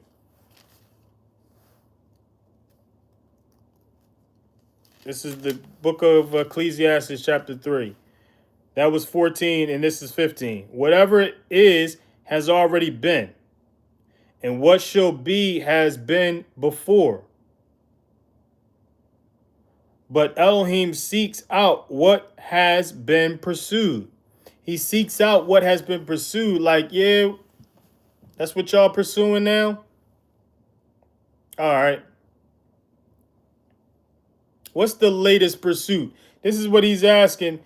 This is what he's asking his messengers daily, his angels daily. He's asking them, what's the latest pursuit? What are men up to? What are the men up down there? What are they up to? Well, we have these group over here. They're trying to get to the bottom of the sea. And we have this group over here. They're trying to get to the ends of the earth. Then we have this group over here. They're trying to get to the heavens. They're trying to get up here. This is like, yo, like, all right, that's what they trying to do. And and this is what he's like, man, we all know where this ends. We all know where this comes back to. For each and every one of them to be humbled by it. Humbled by these pursuits. To realize, man, what were we thinking?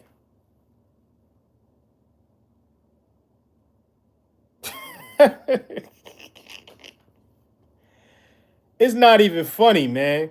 Because you have a lot of people who lost, lost their loved ones due to these pursuits. I remember the one I can remember, is someone trying to get to the bottom of the sea.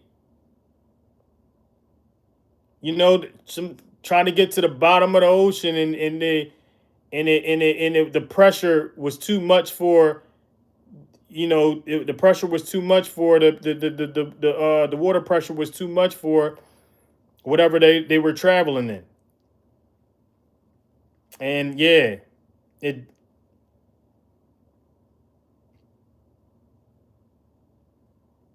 then you have those who try to get to the skies, try to get to the heavens. You know,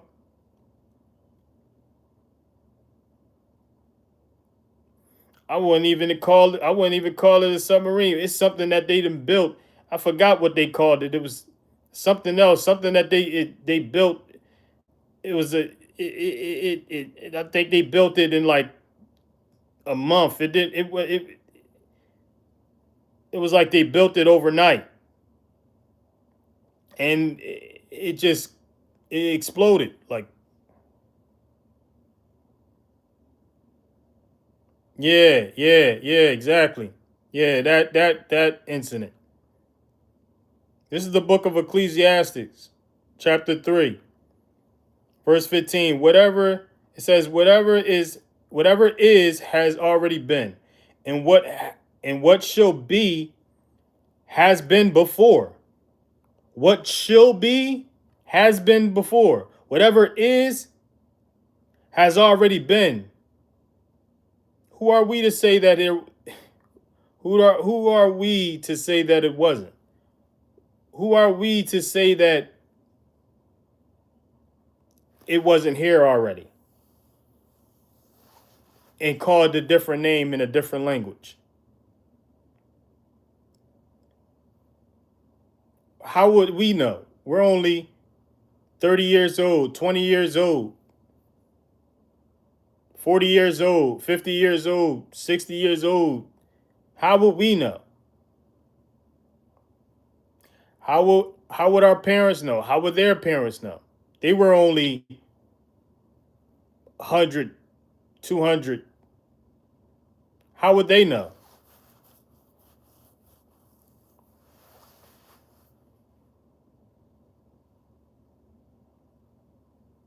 But Elohim seeks out what has been pursued. Verse 16. Then again, I saw under the sun, in the place of right ruling, wrongness was there. And in the place of righteousness, wrongness was there. We see this today. Leadership, where it should be right ruling, we got wrongness.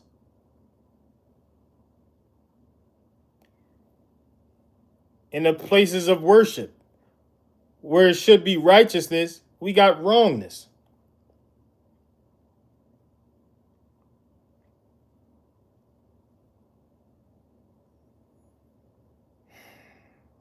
And this is what Solomon seen in his time. This is a clear example that there's nothing new. It's just different players, different characters, different people.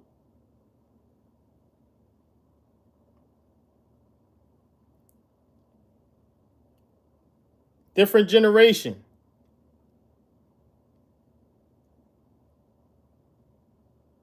Same character trait, same characteristics, different generation. It's nothing new. The hearts of men. This is what it says. Verse 17. I said in my heart, Elohim judges the righteous and the wrong. For there is a time for every matter and for every work.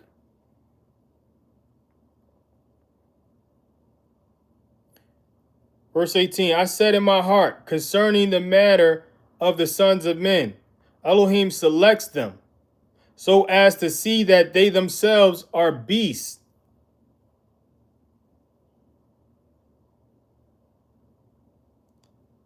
This is what he selects them to like see that they themselves are just mere beasts. They're just and they're animal. They can be animals.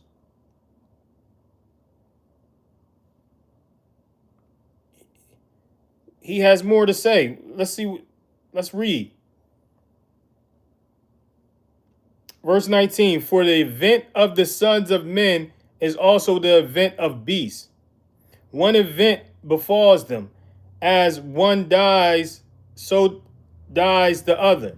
Indeed, they all have one breath. Man has no advantage over beasts, for all is futile.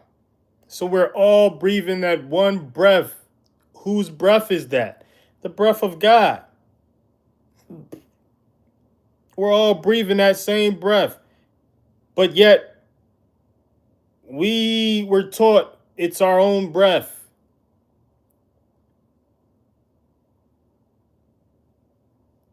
We're all breathing the same breath, which science calls oxygen.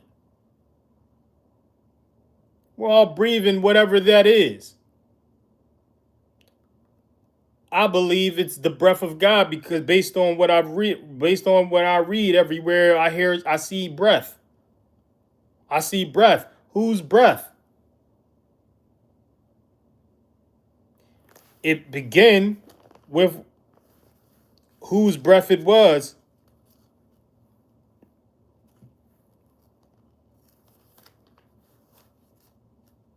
The way it was described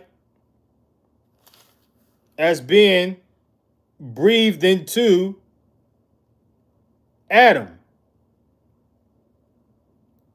Verse in the book of Genesis chapter 2 verse 7, and Elohim formed the man out of dust from the ground and breathed into his nostrils breath of lives, and the man became a living being.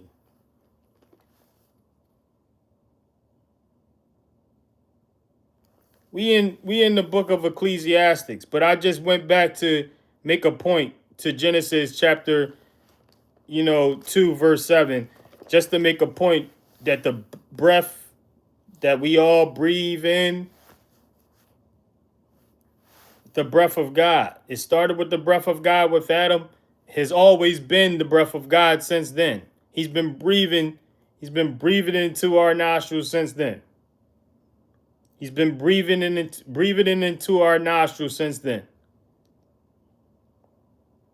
He's been breathing it into every nostril that's a nostril, even the creatures, even the beasts. And this is what this is pointing out.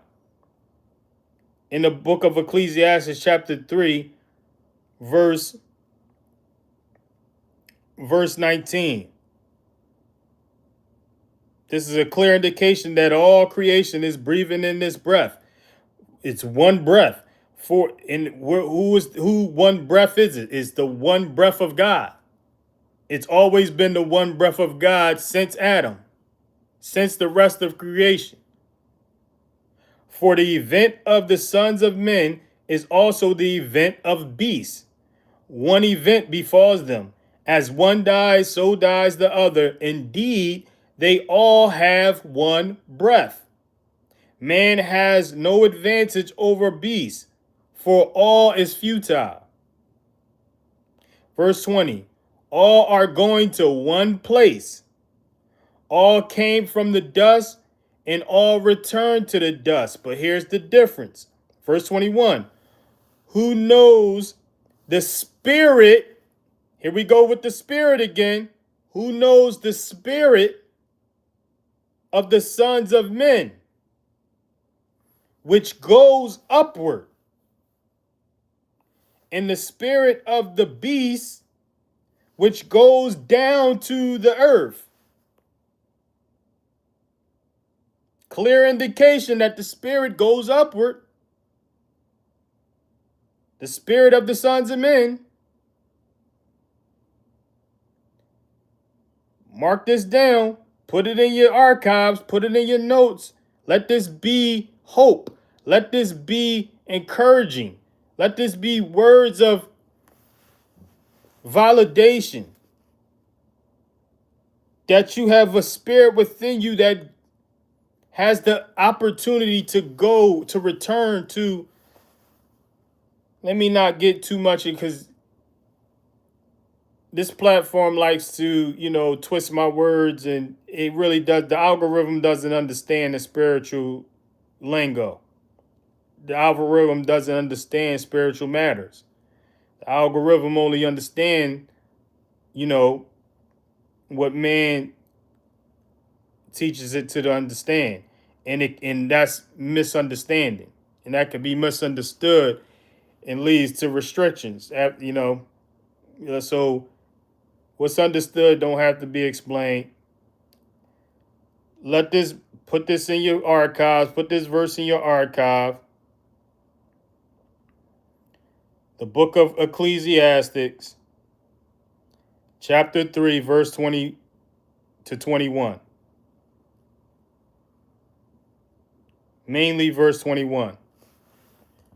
Book of Ecclesiastes, chapter 3, verse 21. Who knows the spirit of the sons of men, which goes upward, and the spirit of the beast, which goes down to the earth? There's a difference. Verse 22. So I saw that man could do no better but to rejoice in his own works, for that is his portion. His own works, for that is his portion. For who would bring him to see what shall be after him? Who? You got to bet on yourself. The only way you do that is to basically, what I mean by that, you have to do your best in giving yourself the best chance to go upward. And the only way to give your best chance to go upward, for your ruach to go upward, is to follow the instructions. Follow the examples and the demonstrations of the only begotten Son, the only one who was able to go upward, the only one who went upward, and the only one who knows and experience what upward, is like, and how to get upward.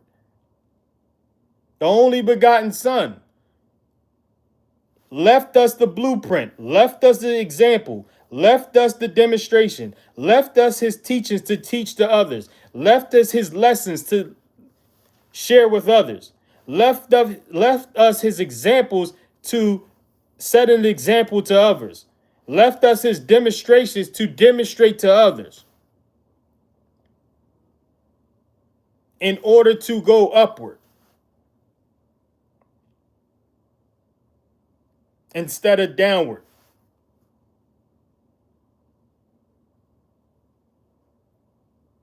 And if you didn't catch that earlier, he compared men to beasts. Like yeah,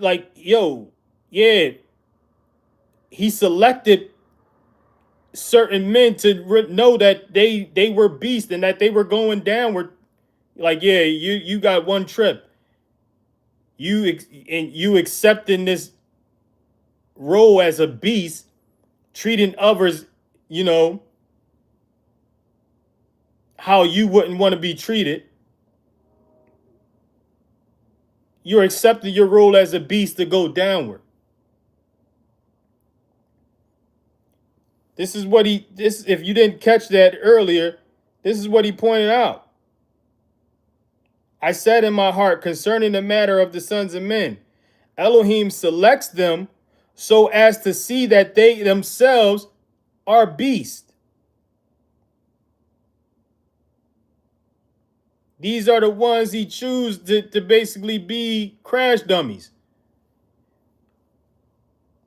They take on that, they accept and they embrace that role. It's just they part of the prophecy. This is what we have in these people that we see today who have embraced the role of being workers of wicked, who have embraced the role of being doers of evil, who have embraced the role of being oppressors, who have embraced the role of being,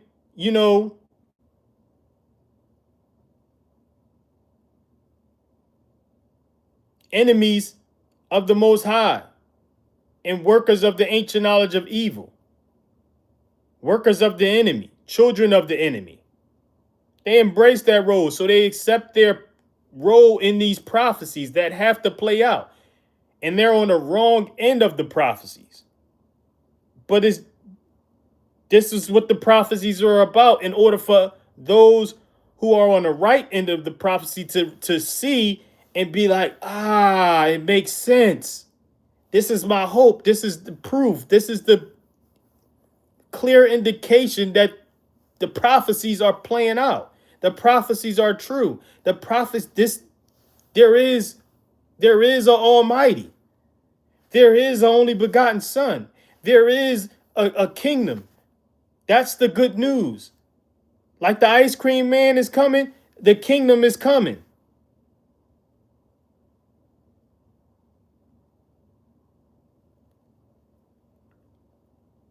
I think I don't how couldn't they know?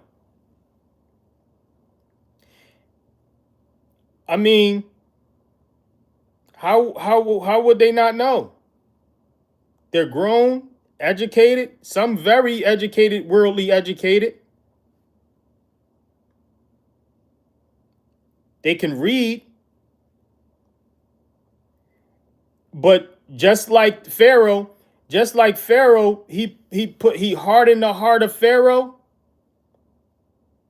to continue to tell Moses, no, no, no, no. This is a clear indication that this is a case of that. Just like the hearts of Pharaohs hardened, the modern day Pharaohs their hearts are hardened to play this role. I need you in order to build my brand, continue to build my brand and show my people that show my people that what I said is going to play out before their eyes. What I spoke through my ancient prophets is going to play out. In order to I need you to carry this out. And I'm going to harden your heart to accept that role to carry this out. To be on the wrong end of this. And they're carrying this out. They know not what they do. You may very well be right. But it's like that makes it even more legitimate. That makes it even more,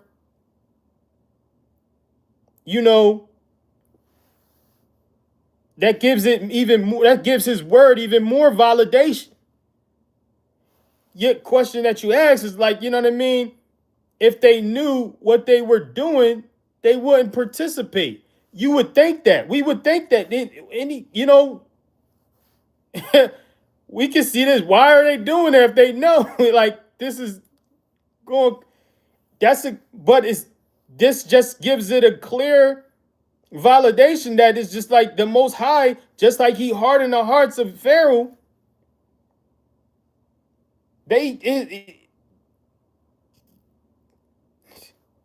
In their right state of mind, they would stop, but their hearts are hardened. They're in a state of a hardened heart. They're in a state of a hardened heart. And that just shows you how it just proves the scriptures. It just proved the scriptures right. It proved the scriptures true. It proved the scriptures, if you know them, to be history.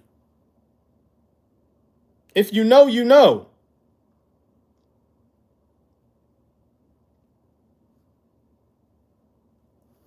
So, but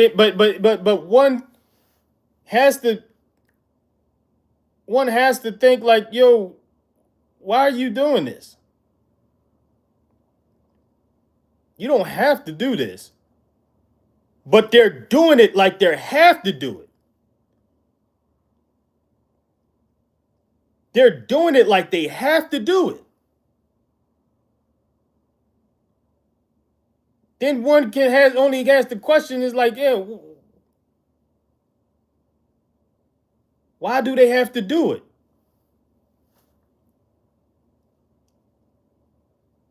Oh, they have to carry out this prophecy. They have to fulfill the prophecy, even though they're on the wrong end of it. Even though they're on the wrong end of it, the prophecy have to be fulfilled. It's not that it's like this, right? It's like a movie.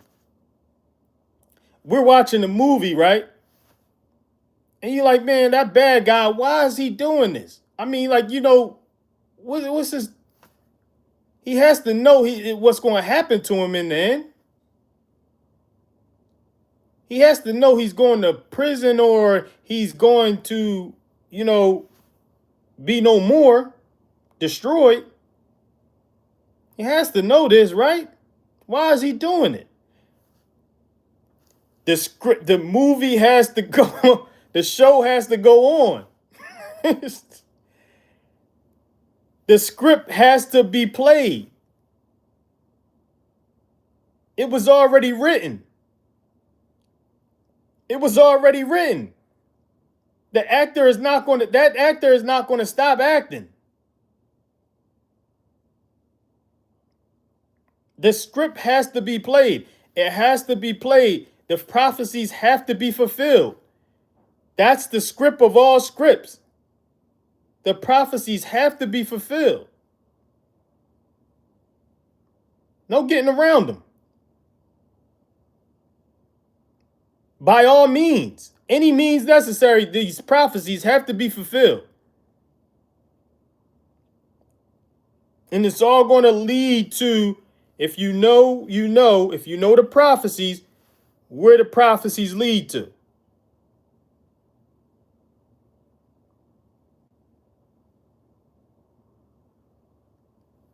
If you know the script, if you know the prophecies, if you know the script, you know where it leads to. It's important to know all the prophecies so that you know. It's like you read the book already, so you know you watching the movie.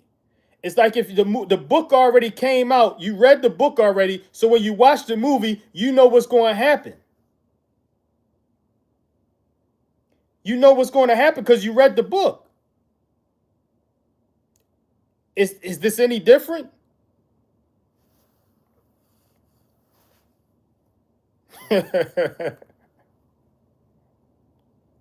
It's important to read the book, man.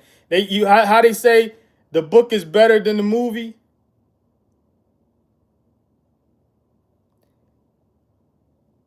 Most most cases, that's the books be better than the movie. This is the book of all books, and this is the movie of all movies.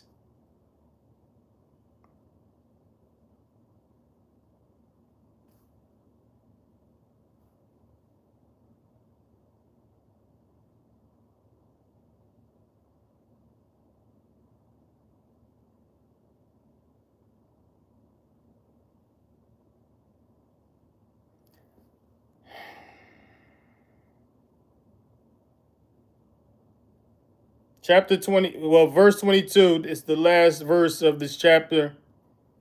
So I saw that man could do no better but to rejoice in his own works,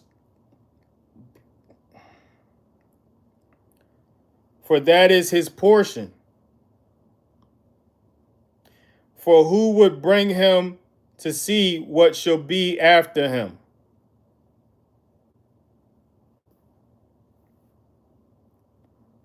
See, this is the part where Solomon was speaking on in his own terms, because like the son of God came along and disclosed all of that.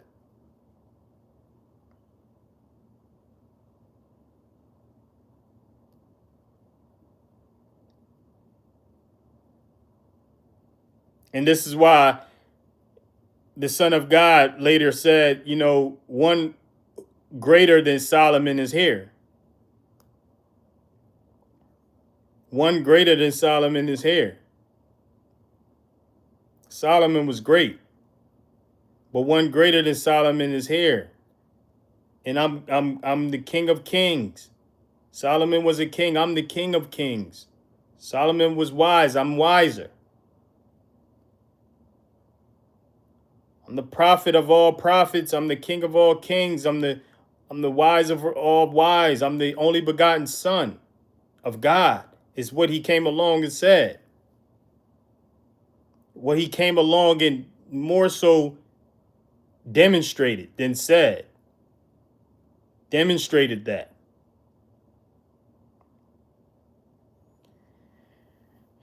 That completes the reading for the night. Y'all willing, we be able to do this again tomorrow, picking up in the book of Genesis, and also from Genesis to the book of Isaiah. Y'all willing? I'm gonna bless us out according to the blessing that was given to Moses to bless the people in the book of Numbers, chapter 6, verse 23 to 26. Receive your blessing. May Yahuwah bless you, barak you, and guard you. May Yahuwah make his face shine upon you and show favor to you. May Yahuwah lift up his face upon you and give you peace. Until tomorrow, till next time, brothers and sisters, peace, love, Shabbat shalom, peace and love.